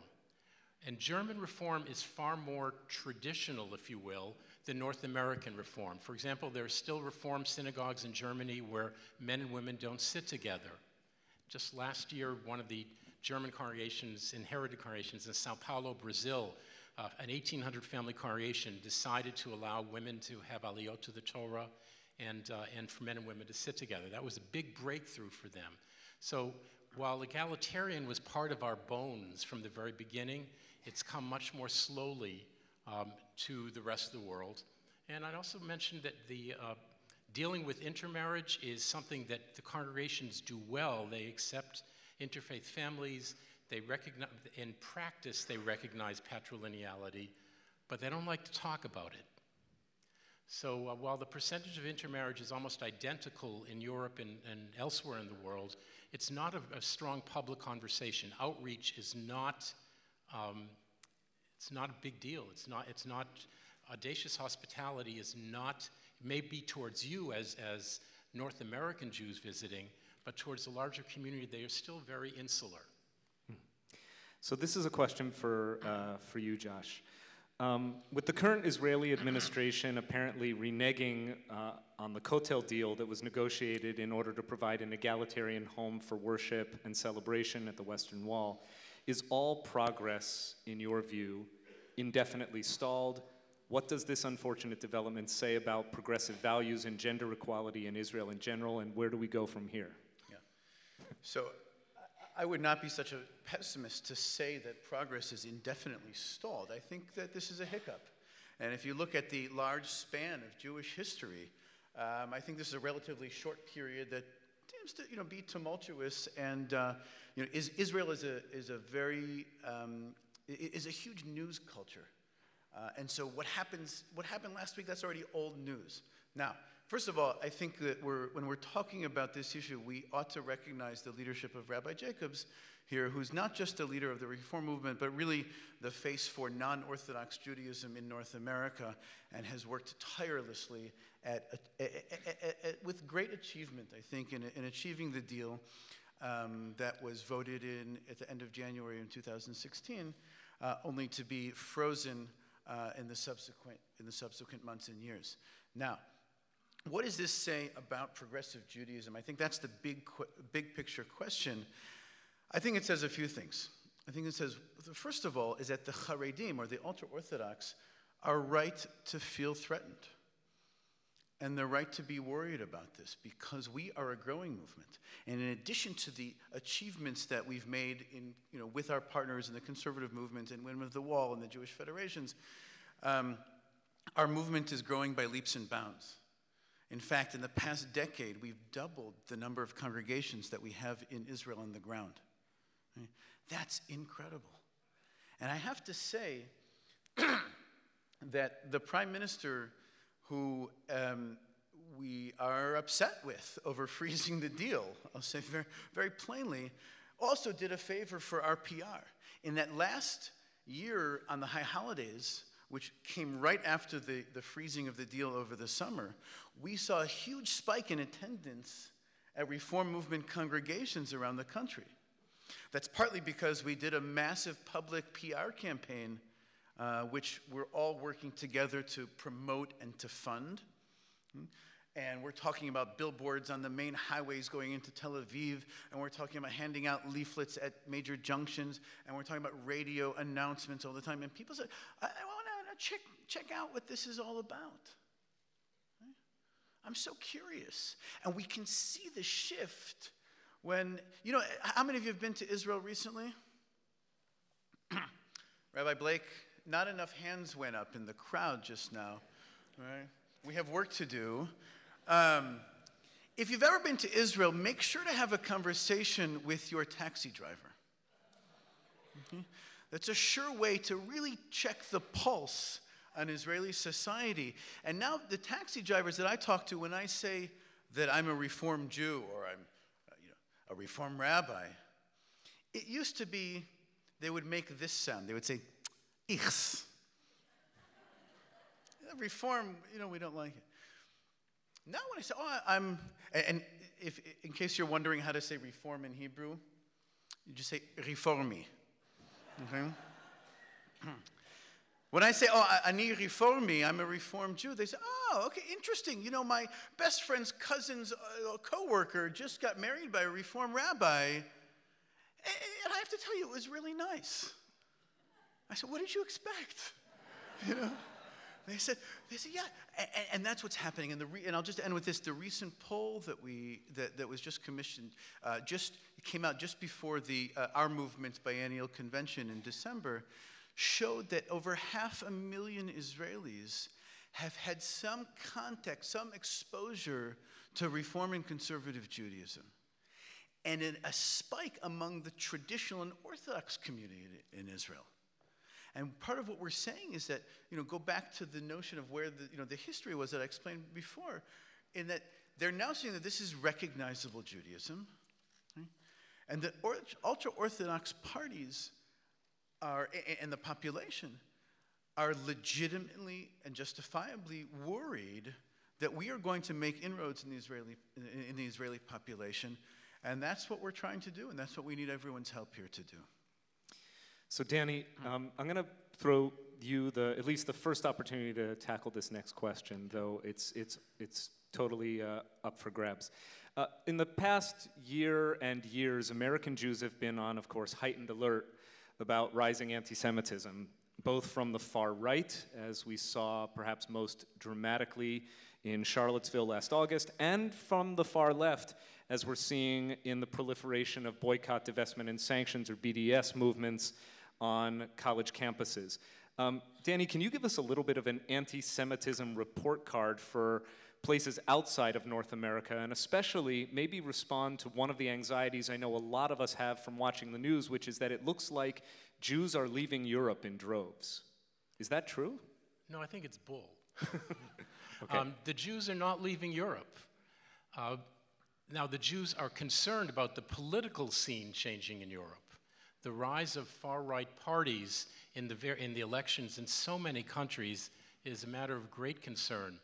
But the lens that I urge you to use when looking at anti-Semitism in other places in the world is, where is the government? How is the government responding to this? And if you look at places like France, where the French government and Macron has been no space between him and the Jewish community. In most Western European countries, and I'd say Germany's the same, they see the threat of anti-Semitism as a threat to democracy. Now, anti-Zionism is a different scene in many countries. Think South Africa, where the government is very much aligned with Palestinian organizations and support. So when you want to look at what's the scene for the Jews, when the government is very close to the Jewish community and cooperative with the Jewish community and clamps down on anti-Semitic incidents, the Jews are absolutely committed to staying there. In the places where the government's weak on that, the Jews are very nervous. Now, that has nothing to do with what's happening in the electorate. And we watch Hungary, we watch Poland, we watch every country. We see the far-right parties, the nationalistic parties, rising in power, but not getting to a majority place just about anywhere. They've been kept out of all the coalitions. So please keep an eye on the political scene in those countries. But when you talk to the Jews of France or of Belgium or of the Netherlands, they feel very similar to you and I. They're very aware of what's going on, but they are French. This is in contrast to Josh's talk about North Africa and Poland. They see being French and Jewish as commingled identities, not opposing identities, and they can't imagine taking the French identity out of themselves, and they're going to stay in France. Yeah, that was highlighted after the previous attack in France at the Charlie Hebdo and the Hypernet market, when the Prime Minister of Israel came to visit France. I said, there's no future for you here. You should leave. And there's a great video scene on YouTube where the leader of the congregation says, we now rise to sing our national anthem. And so Netanyahu and his crew get up and start singing Hatikva, and the congregation starts singing La Marseillaise. They start singing the French national anthem. It was, so it was like a Charles Ives composition where they're marching against each other. So briefly, last question, and for both of you, please. When we all walk out into the lobby tonight, you'll see in our atrium inscribed in pillars of wood the 5 pillars of WRT's mission statement, one of which is Klal Yisrael, which we translate here to mean responsibility for all Jews everywhere. Do you have a suggestion for how our congregation specifically, WRT, particularly as we celebrate this milestone, look to our future, how we can best live that value? I'll be very specific. If you look at the world Jewish population of 14 to 15 million Jews as a barbell with 6 million Jews in North America and a little over 6 million Jews in Israel, and 2 to 2.5 million Jews spread among 50 countries elsewhere in the world. We are very good on focusing on Israel, and we're very good on focusing on Judaism in North America. We're frankly very poor of becoming aware of what's the Jewish reality in those 50 countries with that other 2.5 million Jews. So what can you do? A, be aware. When you travel, know that there's a progressive Jewish congregation wherever you are, and make sure you visit that congregation, just like you visit here. But more importantly, there are parts of the world that need your support, that need new congregations. Here I think about the former Soviet Union, where there was no religion, and we are building Reform Judaism from scratch. Here I'm thinking about communities in Spain where Judaism didn't exist for 500 years. And we now have 5 Reform congregations and more in the offing. We're creating from scratch. We're not taking a remnant and regrowing it. We're starting from scratch in these countries, like we did in Singapore, and we do in Beijing, or in Shanghai, or in Bangkok, or now in Seoul. These are Jewish communities of the future, just like Scarsdale was a Jewish community of the future in 65 years ago. Someone in the video mentioned that. Okay, these are places where Jews are welcome, but there's never been a Jewish infrastructure. And either we're going to get there and create that reform infrastructure with your help, or Chabad will get there, and your grandchildren will see themselves as members of Chabad and not as members of progressive Jewish communities. From being here tonight, you are living those values. You've realized that these are important to you, and you've made the point that your students need to have immersive and meaningful and nuanced experiences in Israel before they reach the college campus. We can't, if we let them go to college without having really intense, challenging experiences where we talk about Israel, where we talk about Palestinians, right? If we let them go to college without doing that, we've done them a disservice. Now, let me zoom out for a second. We need to change the paradigm of the past 70 years of Israel-diaspora relations, specifically Israel with North America. For so many years, dating back 100 years to the discussions that were corresponding between Judge Louis Brandeis and the future president of the State of Israel, Chaim Weizmann, about what it actually means to be an American Zionist. We have a great deal to learn from our Israeli brothers and sisters. We have a great deal to learn about what it means to be a national, ethno-national Jew, what it means to live in Jewish time and space, and to live in the Jewish language. But you know what? Israel also has a great deal to glean from our experience here. It has to be beyond the financial model, beyond the uncle or aunt from America who supports it with our dollars. Look around you for a second. Look at what you've built in 65 short years. You've built an incredible physical structure. You built a building. You've built a community with vibrant programming, tefillah, spiritual experiences.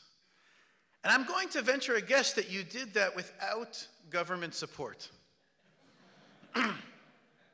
You rolled up your sleeves and you said, this is important to us, so we're going to give of our blood, sweat, and tears and of our pocketbooks because it's so important to us. It's a priority. That is the model that we need to now export to Israel. To say, if being Jewish is important to you, we have to now build the future. We have to build Jewish communities. And we have to not be dependent on the government for handouts. We have to do it ourselves. Now, the Israeli mentality is going to take a bit of a shift. It's going to take some time to go. It's starting, but it's going to take some more time, and we need to help them. We need that healthy exchange. The Israeli rabbinical student that spent Sukkot here a couple of years ago, I debriefed with her, and she said, this was amazing. It was so eye-opening. And I have to say that as a graduate of the Israeli rabbinic program, 95% of our students in Israel had some experience in that amorphous place that we call Chul, or outside of Israel. And they said, why can't it be more like that in Israel? Whether it was a vibrant congregation in Westchester, a summer camp, somewhere in North America or around the world. So that's the partnership that we need to solidify right now and have this exchange of ideas look, instead of a circle on a bicycle wheel with spokes going out to the far-flung communities, to look more like an ellipse with two foci and a healthy exchange back and forth. By the way, we didn't invent this concept. This existed in our ancient past with the two centers of Jewish learning being in the land of Israel and in Bavel and in Babylon. I don't know if we quite live up to being Bavel. We can let Rav Penkin tell us about that later. But that's what we need to create right now. And we have that unique opportunity. So I'm going to ask you to join us in our campaigns and help us to support our movement in Israel and help us grow those relationships and that symbiosis to be able to really change the paradigm and support each other. Ladies and gentlemen, please join me in thanking Rabbis Daniel Freelander and Josh Weinberg. Thank you, gentlemen. I'm going to ask, as Rabbis Weinberg and Freelander take their seats, that we bring up the WRT varsity team. So Rabbis Rick Jacobs, Angela Warnick-Buckdahl, Aaron Pankin, and David Stern, come join me on the bima. I am not in the interest of showing disrespect to our panelists, but rather in the interest of showing respect to our congregants and your time, going to forego the opportunity for these four to introduce themselves, because I think that for the vast majority of us, they have been introduced at many important moments, including earlier this evening. So welcome back to the bima, Rick, Angela, Aaron, and David. I want to just roll right into our conversation with our, we consider you the WRT home alumni varsity team. So when it comes to your leadership and the part of the Jewish world in which you are most invested day to day, what gets you up in the morning and what keeps you up at night? And there's, I hope for a short response from each of you, but there's no order in which you are asked to respond.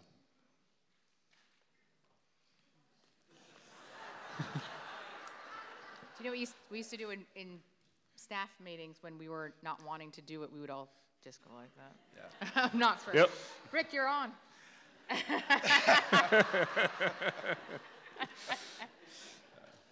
I'm happy to go. First of all, what a privilege it is to be here tonight, to look out, to see not only the faces, but the stories and the commitment that animate this place. Rabbi Blake, this is a blessed congregation. It's just a privilege for all of us to be here with you and with each of you. But we got some big moments to address, so I would just say what gets you up in the morning. First of all, that assumes that you had gone to sleep at night.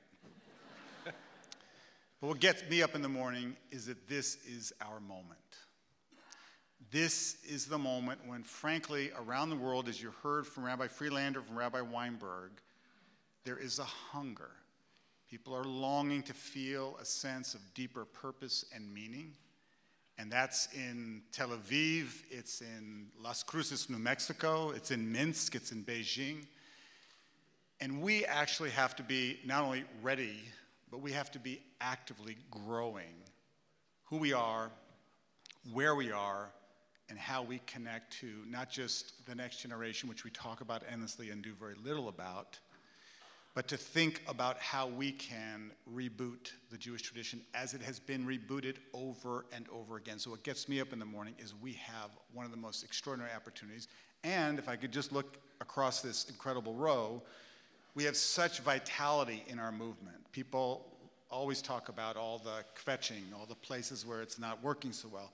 We have here examples of the most extraordinary congregations that have reinvented what it means to be a Jew in the 21st century, and it's extraordinary, but we have to actually be up to it. And I just have to say, WRT has been up to it over and over again, and to see this reboot going into the 8th decade is so exciting. It is extraordinary. What am I worried about? The same thing. That we will be lacking in imagination and backbone. That we won't lean into this moment in all of its possibility. That we'll somehow either read all of the demographic studies and assume that they're describing what has to be as opposed to what is, and we then translate what is into what then could be. So I see us growing the movement. We're the largest movement in Jewish life. According to Pew, we're 1.9 million people. But if we actually reimagined who we are, we would be, at this moment, just in North America, we could easily be 3 million people, because there are all these folks that we still don't embrace. Just to give you one, which is personal. Between 10 and 20% of Jews are Jews of color. Look around the sanctuary right now. How are we doing? It's an opportunity. We could be doing much better. We could grow, not just the numbers, but the dynamism and the intellectual and the moral passion that we have. But again, it means thinking differently about who we are. So what gets me up? The incredible possibility. What keeps me up all night? Making sure that we don't lose it. Very good.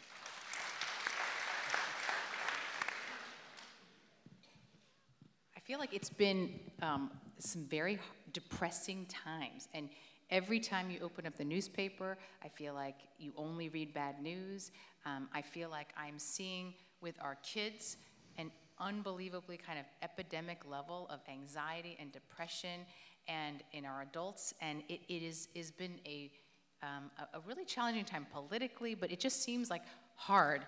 And I think what gets me up every day to do this work is that I think that Judaism offers the antidote to what we have. I mean, when we talk about trying to find lives of meaning and joy and purpose, which I really think is what we need desperately, we have this 3,000-year-old happiness project that gives us the blueprint for living a life of meaning and joy and purpose.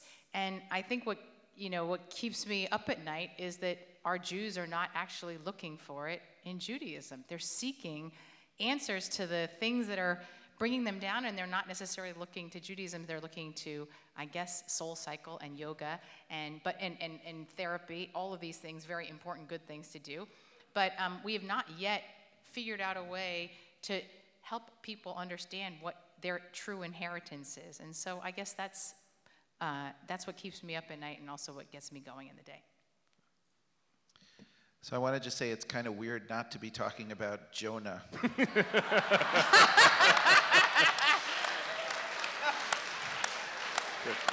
But, and I could, but I don't think I will. I don't think I will. Right. Exactly. Sorry. The same thing keeps me waking up happily in the morning and going to bed a little bit nervous at night. And I'm in the world of creating the next generation of Jewish leadership every day. I am proud beyond all bursting of the people I sit with who are our alumni, the people you heard from tonight, the people you'll hear from. And I'm most proud of some of the people sitting here tonight, people like Lily and Jacob and Juliana Schnur, wherever she is, Schnur Carroll, and Laura Stein, her family is here too, and the people, and Leah Citrin, although she's graduated, so I didn't get to her yet, but okay, still. But the point is, the beauty of the kinds of leadership that we're creating, the creativity, the innovation, the excitement, the commitment, those are the things that every day I get to go to services on different campuses where people are doing amazing, amazing things that I've never seen before, and they're singing new things I've never learned before, and they're teaching new texts, and they're thinking about new ways of being Jewish. And that is incredibly exciting. The thing that keeps me up at night is that we have a leadership crisis in this country, which is, I think, an emergency, and it's not a joke anymore. The leadership crisis in this country is that the standards of leadership, I mean, I think about your father, Rabbi Jack Stern, and the kinds of lessons of leadership he taught me when I was an intern here for 3 years, and the kinds of way he taught everyone in this community, and the way all of your rabbis have done that over the years. That is the shining example of leadership that this country could stand for, and that the Jewish people could stand for. And we're missing important, vital opportunities to stand up for what we need to stand up for. And I'll give you just 2 or 3 very quick examples. There are immigration things going on right now in Israel, in the United States, which are abysmal. And we need to change the way we respond to that. There are challenges for poor people in this country.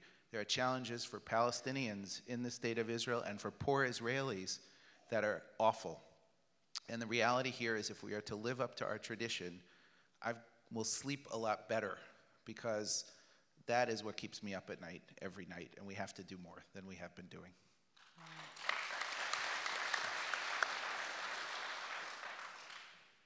I want to start out by saying thank you for everyone's hospitality as we've been here. Thanks. Here you go. Yeah, the handheld. Angela's is a handheld, by the way. I'm good. Okay, great. Hi, everybody.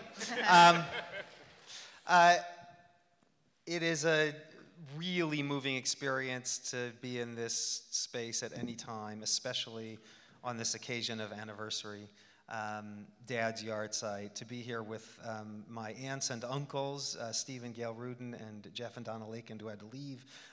My Uncle Steve is the son of my grandfather, Rabbi Jacob Philip Rudin, and next to my own 3 children, he's my favorite rabbi's kid. So to have them here is especially meaningful for Nancy and me. I'll also say that I was petrified to read Torah, but standing next to me while I was reading Torah was Cantor Amanda Kleinman, who was my bat mitzvah kid in Dallas. So I stood next to her when she read Torah, and that now she has stood next to me when I read Torah. The difference is that when I stood next to her when she read Torah, I'm sure I said something encouraging.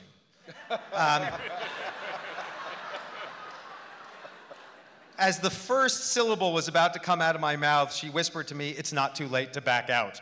So, but if there is an ulevanav to this, as Rabbi Blake said earlier, a sense of transmission of possibility and promise, this evening just sort of emanates that from every pore, and it's a privilege to be part of it. I'll echo what my wonderful colleagues have said. We live in deeply complicated and challenging times, times that call on us for our best stuff. My worry is, as Rick said, that we'll attempt to address as everyone has said, that we will somehow attempt to address these challenges as if they were some other challenge and our normal modes of behavior would work. And I just don't think they're going to work. I don't think our normal modes will work in terms of leadership. I don't think our normal modes will work in terms of Jewish commitment. I don't think our normal modes will work in terms of what we settled for as Jewish literacy. I don't think our normal modes will work in terms of how we define Jewish courage. I think we are challenged uniquely, and that unique challenge calls for a unique response. What gets me up in the morning, though rarely on time, is not only, as Angela said so eloquently, that Judaism gives us the resources for response. But I will add a grace note to that and say that Reform Judaism is the best Judaism to respond to these challenges. Because if there is any movement in Jewish life today that represents the kind of agility and creativity that are called for by these challenges, it's ours. If there's any movement in Jewish life that calls for the sense of inclusiveness and bringing in other voices and bringing in ideas that we haven't thought of before and shaking up our own assumptions, it's ours. And if there's any movement that says, however we respond, we're going to respond from the fundamental values basis that Aaron articulates, it's ours. So I do not think the challenges should be minimized, and I think that we, of all modern Jewish expressions, are the ones best positioned to respond. Thank you. Again, I'm waiting for fingers to go up on sides of noses. This can be for any of you. We have been monitoring with interest and, of course, a measure of concern trends that were predicted over 20 years ago about American Jewry's declining tendency to affiliate with synagogues. What is the long-term viability of congregational membership given the cost and the competition from other organizations, as well as the proliferation of opportunities to engage with Judaism for, at least as it might appear to the consumer, for free, such as through Chabad or Birthright, or online, or with a private rent-a-rabbi who can marry your kids or tutor them for B'nai Mitzvah without a synagogue ever coming into the equation? I'll get us started. I think that this is a classic example of disruptive change. I think the only mistake we can make is to not learn from it. And I think that in the same way that Josh said in the earlier panel that Israeli and American Jews have much to learn from each other, I do believe, and I mentioned this at our CCR convention a couple weeks ago, that what has come to be called the entrepreneurial rabbinate should not be understood as a rabbinate that operates in certain spaces. It should be understood as a rabbinate that operates in certain ways. So a congregation that has been here for 65 years, that has a robust staff, should not be presumed to be a dinosaur because it's been around for 65 years. WRT is the best living, breathing example of that on the map of this country, right? There are ways to remain creative. There are ways to remain productively unsettled. There are ways to say, how can we reach out beyond our walls, because we have a sense of commitment beyond those folks who pay dues. I was at a congregation in Houston recently, and there are members of this congregation who used to be members of our congregation in Dallas, and they said to me, "We're a little worried about our daughter." I said, "Why are you worried about your daughter?" She was like this youth group superstar. She's gotten involved in this thing called Moshe House. Right? Moshe House is an intentional living Jewish community where people live in houses, create Jewish learning events, and do Jewish activities in the community. It's fantastic, okay? But it wasn't what they knew. It didn't say Temple Beth something, so they weren't sure what to do with it. I said, I'll tell you what you should do. You should sing from the rooftops so that your daughter, who is 24 years old, when a lot of 24-year-old Jews aren't doing anything, that your daughter is now part of an intentional Jewish community. I said, do not worry about whether she will cross the threshold of a WRT someday. Celebrate her investment in Jewish life. I know that I'm not trying to be glib about some of the other challenges that Rabbi Blake mentioned, but I also think we can't be categorical in rejecting this disruptive change, and that we can learn from the disruption. So I'll start with a bad story.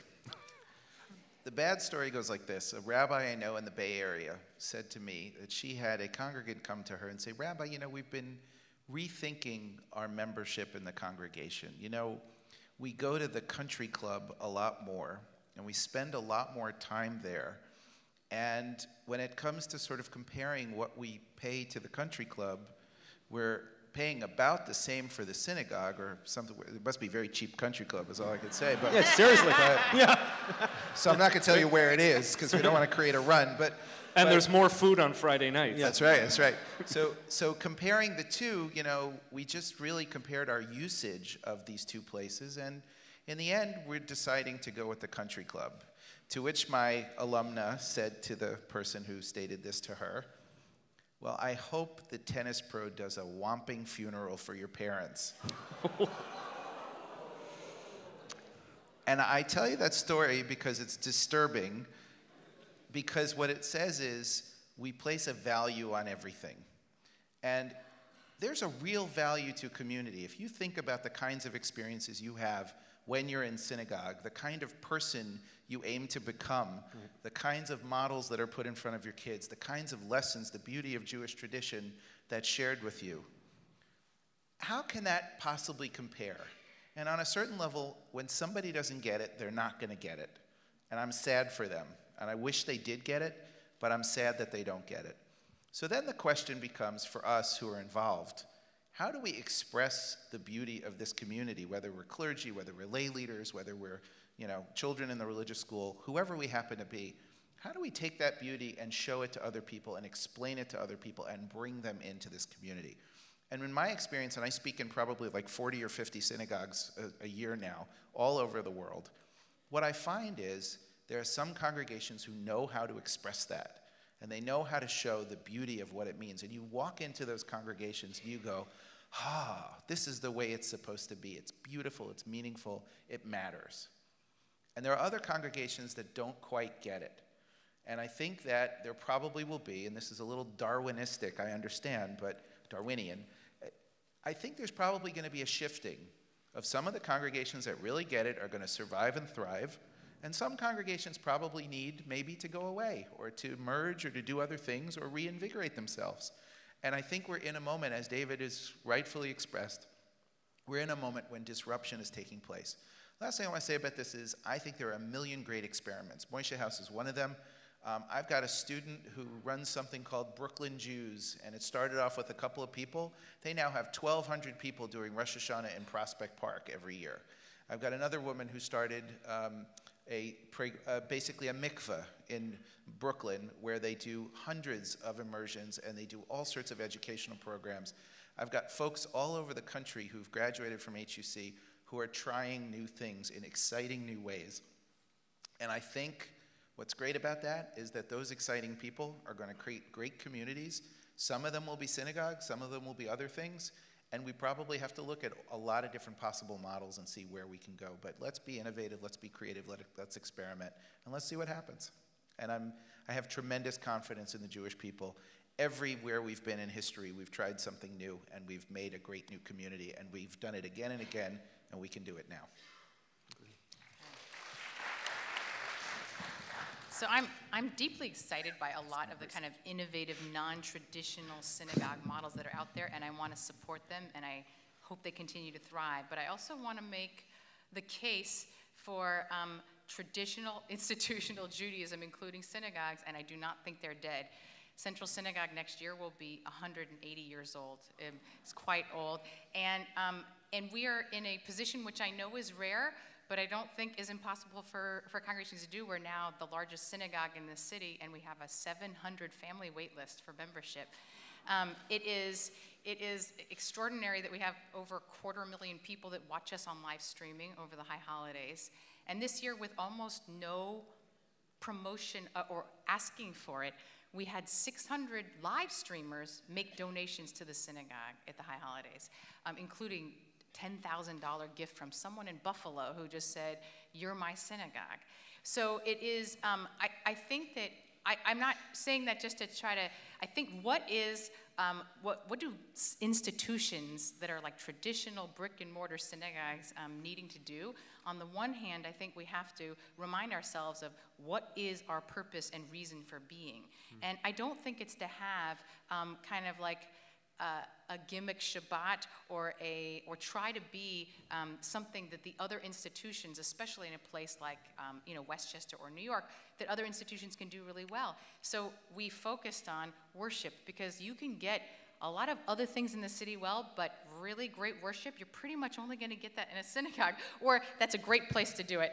And I think that and so there was a sense of an investment in what that was and what that experience would be, and that has seeded, I think, the sense of community, and it's also been the place where we've communicated the soul of who our congregation is through that, but also through learning, and also through building of true transformative community experiences through small groups to take a synagogue that's so large and make every person feel like they've got their home base within the large synagogue.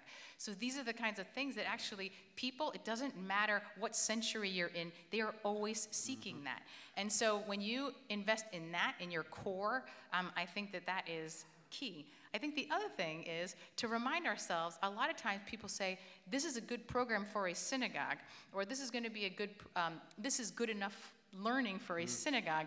And we have to remind ourselves, especially when you live in the kind of place we live, that we're actually competing in a marketplace where you're up against the greatest cultural institutions and learning centers around. So actually it needs to be at the level of like this, we feel like, well, then our worship should be the kind of worship that like someone would choose to come to this instead of going to the Met or going to Avery Fisher Hall.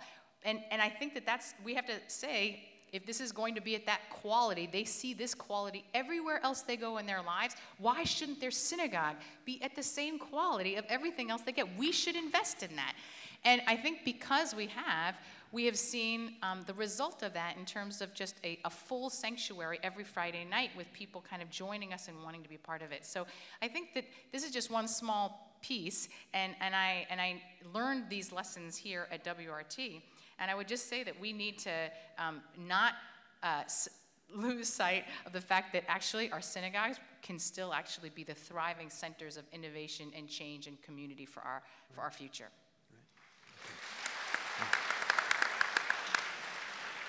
So amen to that blessing, and let us not actually say Kaddish for the organized Jewish world as it is, even as it's being reinvented and there's wonderful, disruptive, creative responses. I would just like to point out, WRT is 65 years old. That's sort of a duh, right? In the 1950s... He said, duh. Duh, yeah. That was a technical Aramaic reference from the Talmud. Rabbi Pankin will fill you in. It's found in the book of Jonah. Was that duh? Was that duh with an aleph or an ayin? Because they mean totally different things. Yes, like yes it is. Yes, it is. Duh, he said duh. So it turns out in the 1950s, after World War II, almost everyone joined a congregation. If you were Jewish, if you were Catholic, if you were Protestant, it was an almost automatic act. Not to say that the creation of WRT was an automatic pilot. It wasn't. It was intentional by extraordinary people who had a vision. But today, becoming part of a community is a conscious, intentional act. It's not automatic. It's not accidental. And we have extraordinary examples here. Rabbi Blake presides over one of the most dynamic congregations on the planet. Rabbi Stern, if you've not visited Temple Emmanuel in Dallas, Texas, it's absolutely extraordinary. I know most of you have been to Central Synagogue and know personally the vitality and the spiritual depth that is just there for people to experience. So I think that's clear that we have synagogues reinventing themselves, but the membership dues model in the demographic sense that young people are not joining, there's something deeper going on in the culture. And let me just give you one example. It's a tangible example. We are called the people of the book. Not accidentally, because we're an incredibly learned people over millennia. Well, it turns out, and I don't say this with any joy, that bookstores in North America in particular have closed one after another. Thousands of them have closed in the last 15 years. So let me just ask the question. This is actually an audience participation moment, so get ready. How many of you have bought a book in a bookstore in the last 30 days? Put your hand up. It's a very learned bunch. Very learned. Put your hands down. How many of you have purchased a book online, either had it delivered or for your Kindle or whatever All right, so I'm just telling you the scientific result of this survey is that more of you are getting your books through technology. I love that person in the bookstore, though, who knew me and said, you know, look at this, but somehow on Amazon, she remembers what I bought last time, too. And she says, you bought, like this one. She said, you bought Rabbi Pankin's The Rhetoric of Innovation. You may like this book, right? Nice job, by the way. Thank you. I appreciate it. It was good placement. By the way, if Rabbi Zecher can get a shout out, I'm going to give Rabbi Pankin a shout out as well. Why not? Come on. Aaron, he's the one. So the we point... doubled the number we sold this year. It's amazing. I give them to all the bar mitzvah students. They seem to love it. My point is, it may in fact be that we are reading more in this new modality than before. But it is a scary thought to think of the bookstores closing, and will we be as focused on the learning and however we get our knowledge? I actually think that's partly what's happening in the Jewish community. I don't think fewer people are interested or searching. I think, as Rabbi Buchdahl said, they're oftentimes searching in places, as Rabbi Weinberg said, you know, like, wow, it'd be great if Judaism had some spirituality. But it turns out, I believe, in some of the very non-traditional ways and in some of the very traditional ways, like synagogues, like places of learning, people are coming together and finding a Jewish connection. And Moishe House is a perfect example because it made no sense 20 years ago to even describe that. So when people say, you know, the grand moment is ending and our children and grandchildren won't know what a synagogue is, won't walk into a synagogue, won't be a part of the Jewish community, I think is a way premature conclusion. I don't think that's where the trend line actually is pointing. But I do think we have to be able to renew the forms that we have and be willing to see some of the other forms growing. And I'm not suggesting that, you know, we have these wonderful new things that don't use the word synagogue because it's a bad word, they say. So lean in a little bit. Let me just, they call it Ikar or Romamu, but they're not synagogues. Wait a minute. They pray. They do spiritual practice. They care lovingly for one another. They stand up for what's right in the world. I actually don't care what you call it. That's what we've been doing for thousands of years. So let's not be limited to the forms that we have. Let's nurture them and reinvent them as our practitioners are doing. But let's also see what's growing, and the different ways that people are connecting does not have to be a diminution. I actually think it could be a strengthening. So, of the questions that I've prepared tonight, only one of them, Rabbi Jacobs, is for you and you alone. Unless the other colleagues sitting up here have recently visited with the Saudi Crown Prince, as you did 2 weeks ago. So, in your recent meeting with the Saudi Crown Prince, together with other faith leaders, you had a rare experience to demonstrate interfaith solidarity in a world that is fractured along so many fault lines, including and maybe even especially religious fault lines.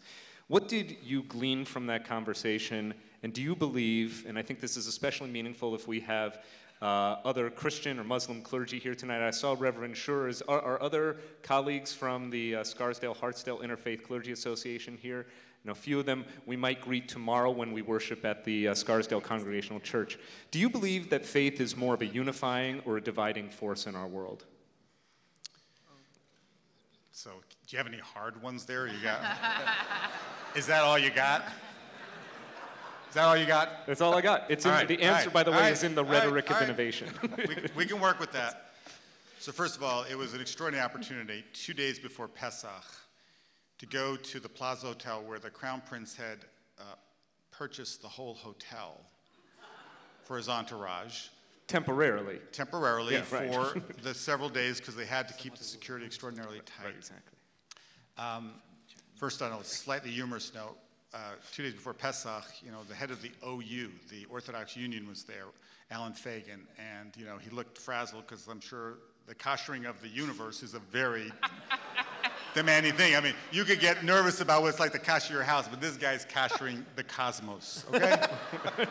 So, he reports to a higher authority. So there's this moment, it was totally that. There's a moment when the Crown Prince comes in, and by the way, it's a pretty small, I would say very narrow version of religious leaders. It's really only the children of Abraham who are represented in this meeting. I don't think that was an accident. And there were only male representatives of the children of Abraham, which I also do not think was an accident. But the first ritual, of course, if we were in the Crown Prince's home in Saudi Arabia, they would have begun the gathering the same way we did in the Plaza Hotel, which was with a little bit of tea. Well, I looked at my friend from the OU, and we've been together many times, and I know what he was thinking. He's thinking, oh, I don't know if this has got a kosher ingredient in here. So I just looked at my friend, and I said, drink the tea. Drink the tea. The rest will be fine, but you gotta drink the tea. I think you might have saved world peace. We may have. It turns out that in the room with the Crown Prince, and I just point out this detail, was the head of the Muslim World League, Dr. Alissa, who frankly did something in January that no Muslim leader of his stature had ever done. He wrote a letter to the director of the U.S. Holocaust Memorial Museum in Washington, D.C., and in that letter, he expressed the unique horror of the Holocaust, called out Holocaust denial, and said that Islam would, in its purest and clearest expression, always recognize the unique pain and experience of the Jewish people. Well, I got to tell you, that's who the Crown Prince brought to represent Islam. It wasn't the Crown Prince. This is a sheikh, and that was extraordinary. When we were talking to the Crown Prince, and I have to say, Saudi Arabia is on some kind of path of reform, but it's not very far along. So we just had to say, what's the plan? Because if you're Jewish and you go to Saudi Arabia, which you can do, but you've got to do it on the QT, it's not actually okay for us to be there. You know the stories in the Gulf War when Jewish GIs had to actually get a different dog tag. And I told this story to the Crown Prince that I said exemplified what religious freedom has grown here in the United States. And I said, I hope this story inspires you with your extremists, and he has many, and the lack yet of real religious pluralism and tolerance, which some people will say is going to weaken all religions. So I told the story of Victoria, Texas. In Victoria, Texas, this past year, the mosque burned to the ground. Without even an hour passing, the leaders of the Reformed Synagogue, a tiny, minuscule Reformed synagogue in Victoria, Texas, went to the leaders of the mosques, and they didn't just express their condolences and their outrage of this act of hate. They had already made keys to the synagogue that they gave to the leaders of the mosque and said, you have lost your house of prayer. You will pray in our house. And he said, and I understand you pray early in the morning, so you have your own set of keys. Or late at night. Your house is our house. Well, I told this story because I don't think there's an example yet in Saudi Arabia of this story. And the point of the story is we have been able, in the freedom that we have enjoyed on these shores, to build a sense of interconnectedness and responsibility one for the other. And yes, there's an uptick in anti-Semitism, 50%. And yes, there's more hatred and bigotry. And yes, there's racism and all the manifestations. But what is unique in this moment, I said it to the Crown Prince, I say it to you, is that we actually feel so much more responsible one for the other. So a Philadelphia cemetery is desecrated. Who's there the very next day? It's the Muslim community, it's the Christian, it's the Catholic, it's the Sikh, it's the Buddhist, it's the Hindu. And from the freedom comes strength. From the freedom comes the expression of the living word of God. And I said, you know, I'm not telling you to be like us, but whatever you can do to create a place of tolerance, of deep respect, one faith for the other, it will pay spiritual and actual dividends for you, and frankly, knowing Saudi Arabia, for the whole world. Thank you. Let me now turn to my other three colleagues, each of whom, of course, all four of you are deeply invested in this question, but I think specifically Rabbi Pankin in your role as president of the Hebrew Union College, and Rabbis Stern and Buckdahl in your capacity as congregational leaders, and also Rabbi Stern now as president of the CCAR. What key skills will Reform rabbis and cantors need today and in the future that they might not have needed a generation ago? So I think about this from time to time. Let me give you data and another example, and I think this is a good way to kind of bookend what we're thinking about. We did a survey of 20,000 Reform and other kinds of Jews and asked them what were the qualities that a Reform rabbi, we focused on rabbis, we did a separate survey on cantors, what do you think are the qualities that a Reform rabbi actually needs? And we listed lots of different things. We listed things like knowledge of Torah, we listed pastoral counseling, we listed ability to run a meeting, read a budget, all the different possible things that a rabbi might need to know. And you know what came up? The highest of all the possible things that were listed was interpersonal skills. That actually, and it's kind of a little depressing from an educational perspective, because first of all, we're not sure we can always teach interpersonal skills and how much we can teach them. So there's a core set of skills and capacities people may have to have coming in, which is interesting. On the other hand, there is a lot you can do to teach, and you can think about how it is that you shape students as they think about becoming rabbis. What's also interesting is people wanted authenticity. They wanted questions of knowing enough about Jewish tradition. You don't have to be the perfect expert who can figure out whether the new Indonesian cloned pig is kosher or not. That's not what actually people are looking for. But authenticity and a clear understanding of Jewish tradition, how it applies to the world. So that, I think, is very helpful. Lots of great things to think about in that survey data. I do, by the way, believe that every rabbi has to come out with a real, I would say, a mastery of the canon of Jewish literature. And they should not have to look up the basics, but they should know how to find the more advanced pieces as well. And that's really what we're aiming for at the college. We also teach pastoral skills, and that is actually really critical because in this day and age, people are going in for surgery and coming out the same day. And families are getting divorced in greater and greater numbers, and intermarried families are dealing with questions of intermarriage. And people are in hospice for longer, and people live longer in the world. And health insurance isn't what it used to be. And so when you put all these factors together in American society, pastoral care matters more and more, and we really do spend a lot of time with our students making sure they know how to help families in times of need. Here's the example, and this taught me something very different. And Rabbi Jacobs and I were together in Houston. We've done work all over the place in traumatic situations. And one of the things that I'm very proud of what the URJ, especially in the whole Reform movement, does together, that we do show up when people are having trauma in their community. And so I happened to be in Florida in February, maybe March, sometime in the last 6 to 8 weeks. And I happened to be in Boca, and Boca is not very far from Parkland. So I drove over for Purim to Parkland, and I spent time with Rabbi Brad Boxman and Rabbi Melissa Zolkin-Stolman, who are 2 of our alumni, who were the rabbis closest, in the synagogue closest to Parkland.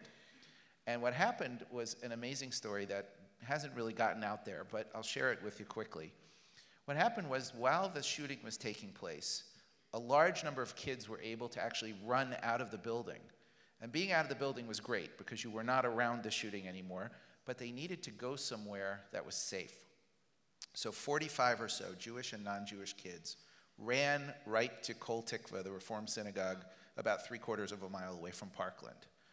Now, Rabbi Boxman has an extraordinary history, which is sadly filled with trauma. He was in Danbury, Connecticut, and lost a couple of his congregants in 9/11. He then decided to move to St. Thomas, where it would be a beautiful place to live, and he wouldn't have to deal with things like this, where a giant hurricane came and hit him. And then he moved to Parkland for an idyllic place he could live where nothing would bother him. So don't move wherever Brad Boxman is going, first of all. which is, I'm really kidding about that. But the point is here, he knew what to do actually in cases of trauma. And this taught me something about what we need to do with our curriculum too, and we're going to work on this.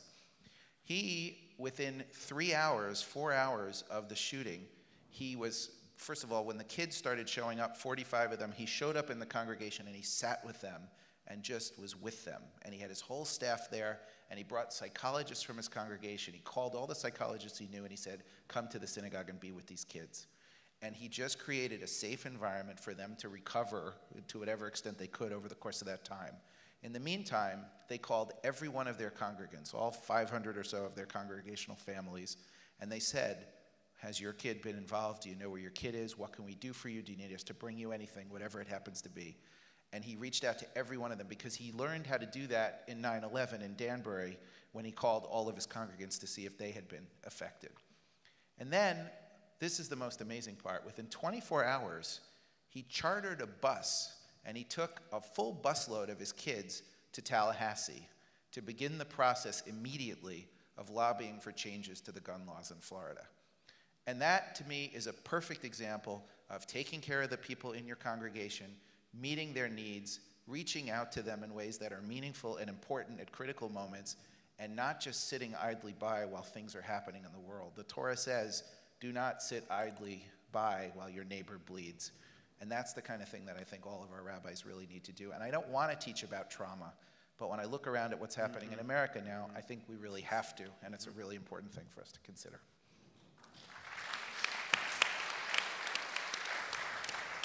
David or Angela, anything to add to the toolbox that rabbis and cantors need for this moment in our lives?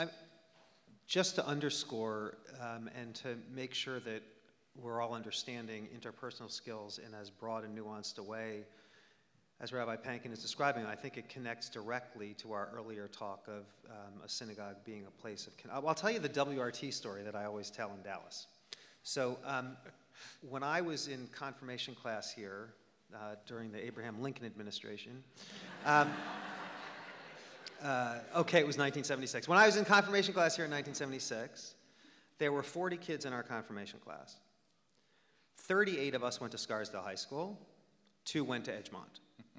Okay? 5 years ago or so, I'm looking at the roster for our confirmation class of 40 kids in Dallas, Texas. 14 different high schools are represented. That's a story about public schools.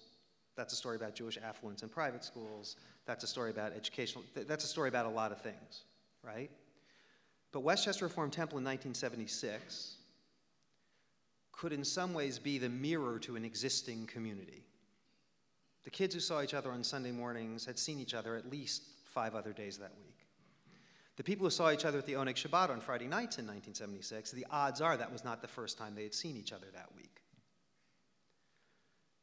Synagogues today, and I would argue perhaps even the WRT of today, can no longer presume an extant community outside the walls that makes it the synagogue's job simply to reflect that extant community.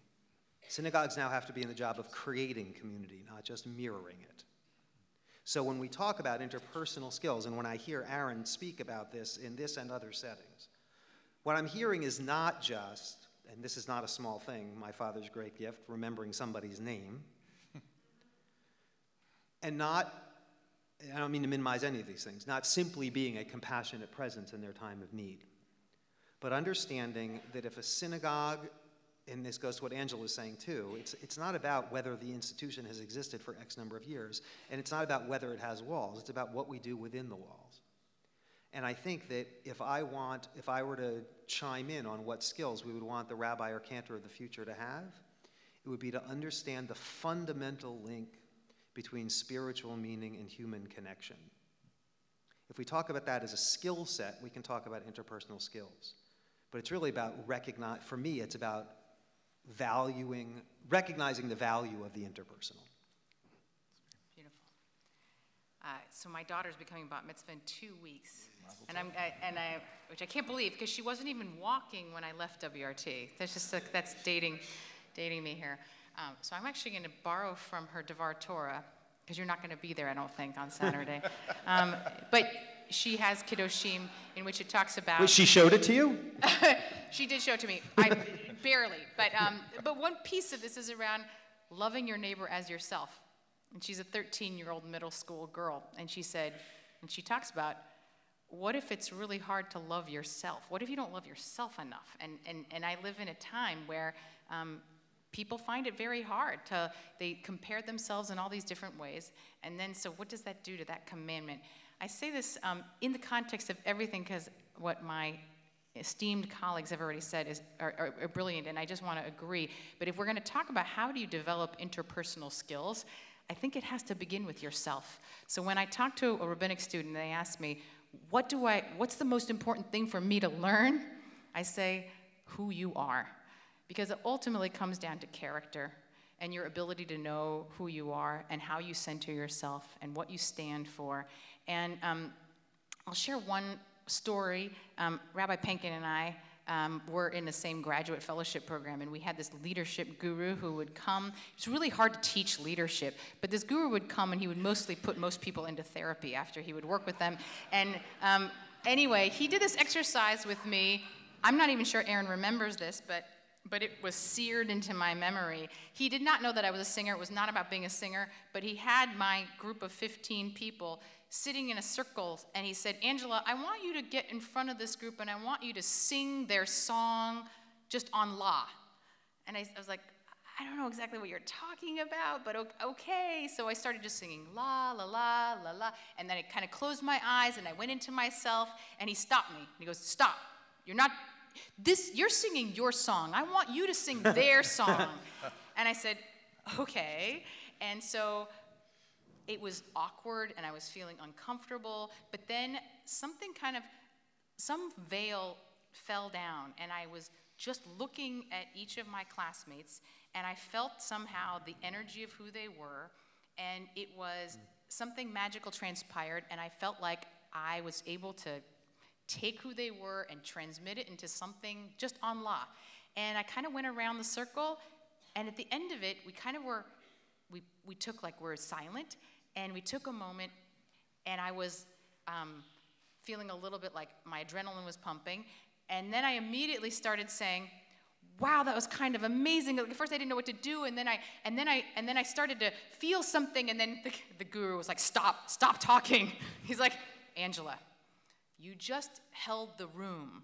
Now, if you need to go get your reassurance, go get it from someone else. And that was also a very powerful lesson in terms of building.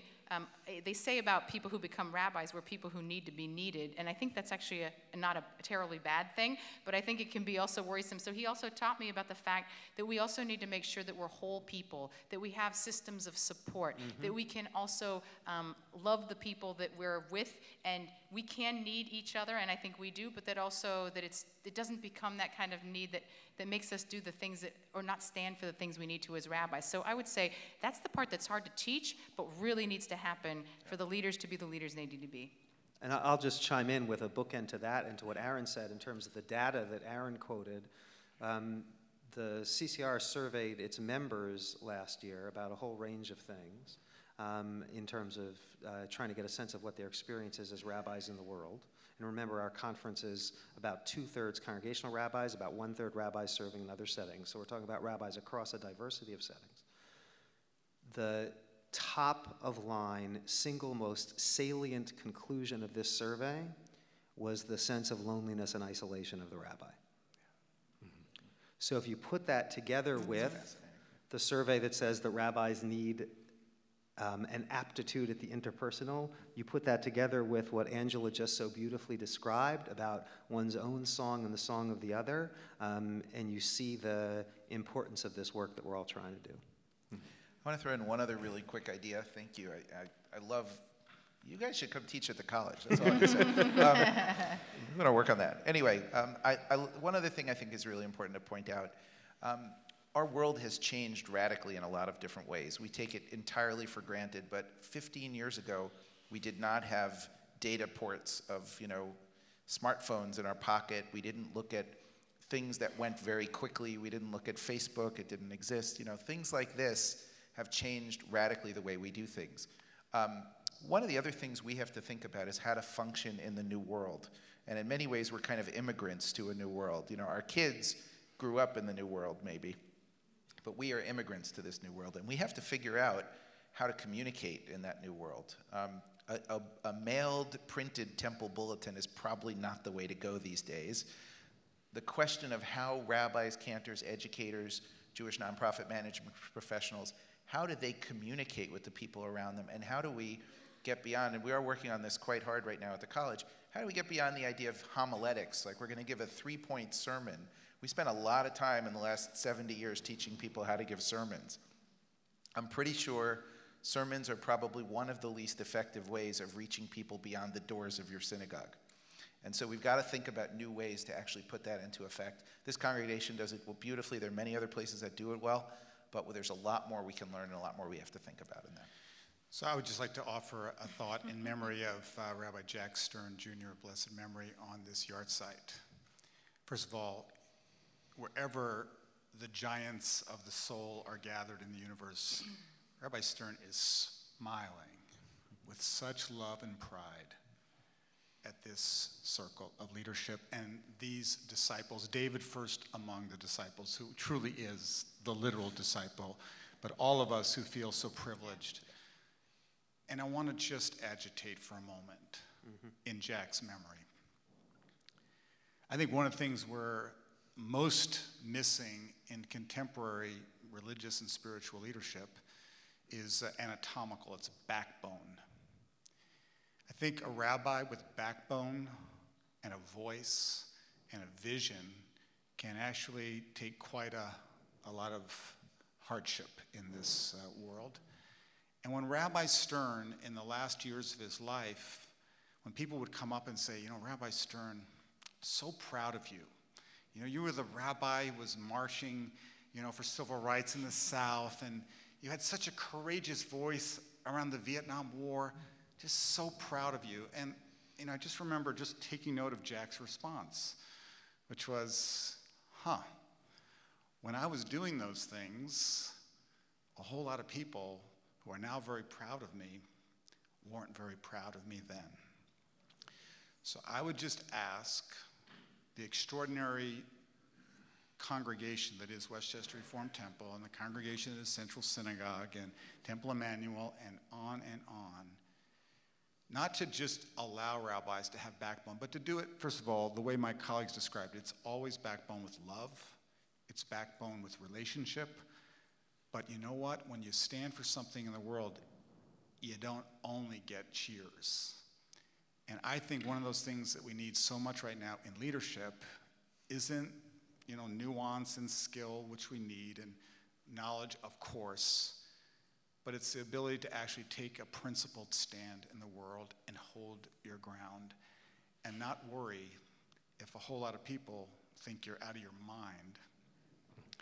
Because I think one of the things that the Jewish tradition has brought to the world, and when we look at Amos and Hosea and Jeremiah, the things our kids stumble over during their Haftarah, right? Have anybody been to a bar bat mitzvah, right?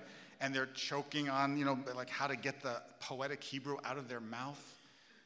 But those ancient leaders had sometimes the ability to stand against the entire world, because they believed in their heart of hearts that that's what was needed.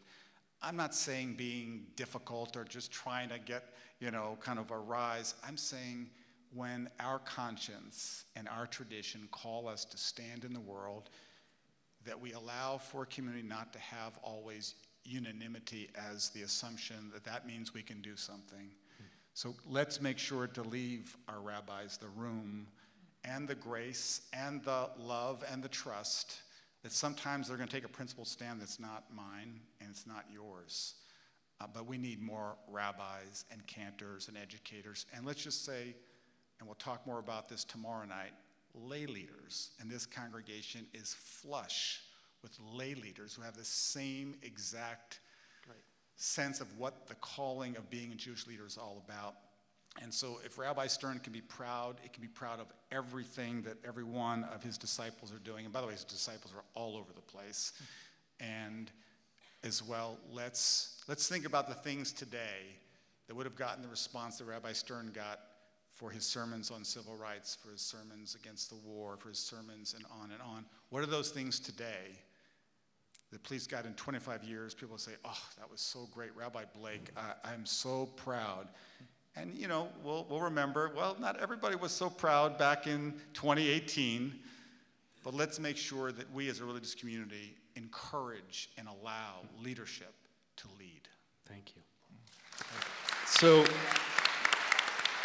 here's what's going to happen. I'm going to give the instructions for what happens in about 3 minutes, which is when we end this evening's program, and I'm going to give instructions about tomorrow morning. So in about 3 minutes, I have the biggest, most difficult challenge for our guests of the night still coming, which is to answer my last question in one sentence without the use of semicolons. We have so it's a question that can be answered in one sentence, each of you. So I haven't asked the question yet. Okay. After they answer, and we say thank you to our amazing guests, outside, the Women of Reformed Judaism of WRT have prepared a wonderful grab-and-go dessert. If you are moved to schmooze, by all means schmooze, but we still have an amazing weekend ahead of us. So dessert is intended to be taken as you go. It's already boxed up for you. Tomorrow morning at 9 a.m., we are going to have a celebratory community worship and study at the Scarsdale Congregational Church, 1 Heathcote Road. That's the one on the north side of Heathcote near Drake and Post Road. Why are we going there? Well, 2 reasons. One, this is our homecoming, and Scarsdale Congregational Church was one of the most prominent homes where WRT would pray and gather before we actually built our first building. And so it truly is a homecoming. Secondly, there's, as you saw, a wonderful B'nai Mitzvah happening in the sanctuary here, and all of the other spaces are set up for the wonderful evening gala. So we actually have to go off-site, but they've provided us with incredible hospitality. We've actually designed that banner over on the left with the help of Tim and Hillary, our facilities and graphics staff. That will be at the church tomorrow. We have an hour and 15-minute service led by Cantor Mia Davidson and Rabbi Ken Chasen, whose flight was scheduled to land at around 8:00 p.m. tonight. That's why you didn't see him coming in from LA. So if you'd like to reconnect with Rabbi Chasen, who leads Leo Beck Temple out in Los Angeles, please come tomorrow morning. It's going to be a really amazing service. The Devar Torah will be offered by our dear friend and colleague Rabbi Jan Katsu, who is the incoming dean at Hebrew Union College. He teaches on the Cincinnati campus of HUC. Cantor Laney Katsu is going to offer the Torah reading tomorrow. And our dear friends, Rabbi Dario and Yudi Fagan, who from 10 years in a row joined our congregation for celebratory Shabbat Shira experiences. Dario and Judy have come in from their relatively newer home of Costa Rica to spend this celebratory weekend with us, and we'll have a special teaching from Rabbi Fagan. Then there's a study session in breakout groups, so you'll have an opportunity to continue to study with Rabbi Pankin and Rabbi Freelander, who will give us a little bit of a shared perspective on their work.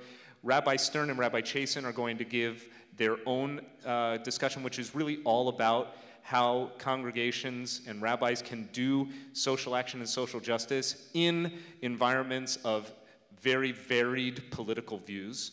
And Rabbi Jacobs is going to kind of give us a view from the top, the big policy issues that the reform movement is confronting today. You have your choice of one breakout session, which will be after an oneg. That'll be from about 10:40 or so until noon. And then I hope many of you will come back and celebrate with us in the evening. Okay. That's given everyone enough time to get ready for my one-sentence answers to this question. What is the most important thing that each of you in your own special connections to Westchester Reformed Temple, whether as a Ben Bait, somebody who grew up here, or somebody who came into his or her rabbinate here, or somebody who has led this congregation from the pulpit, or somebody who is actually a member of this congregation, what is the one most important thing that you have learned from WRT that influences your rabbinate today?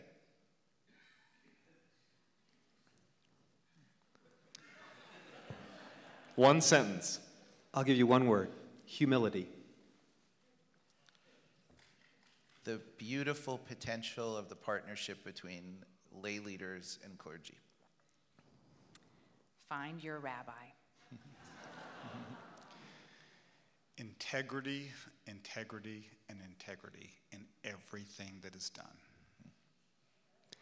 To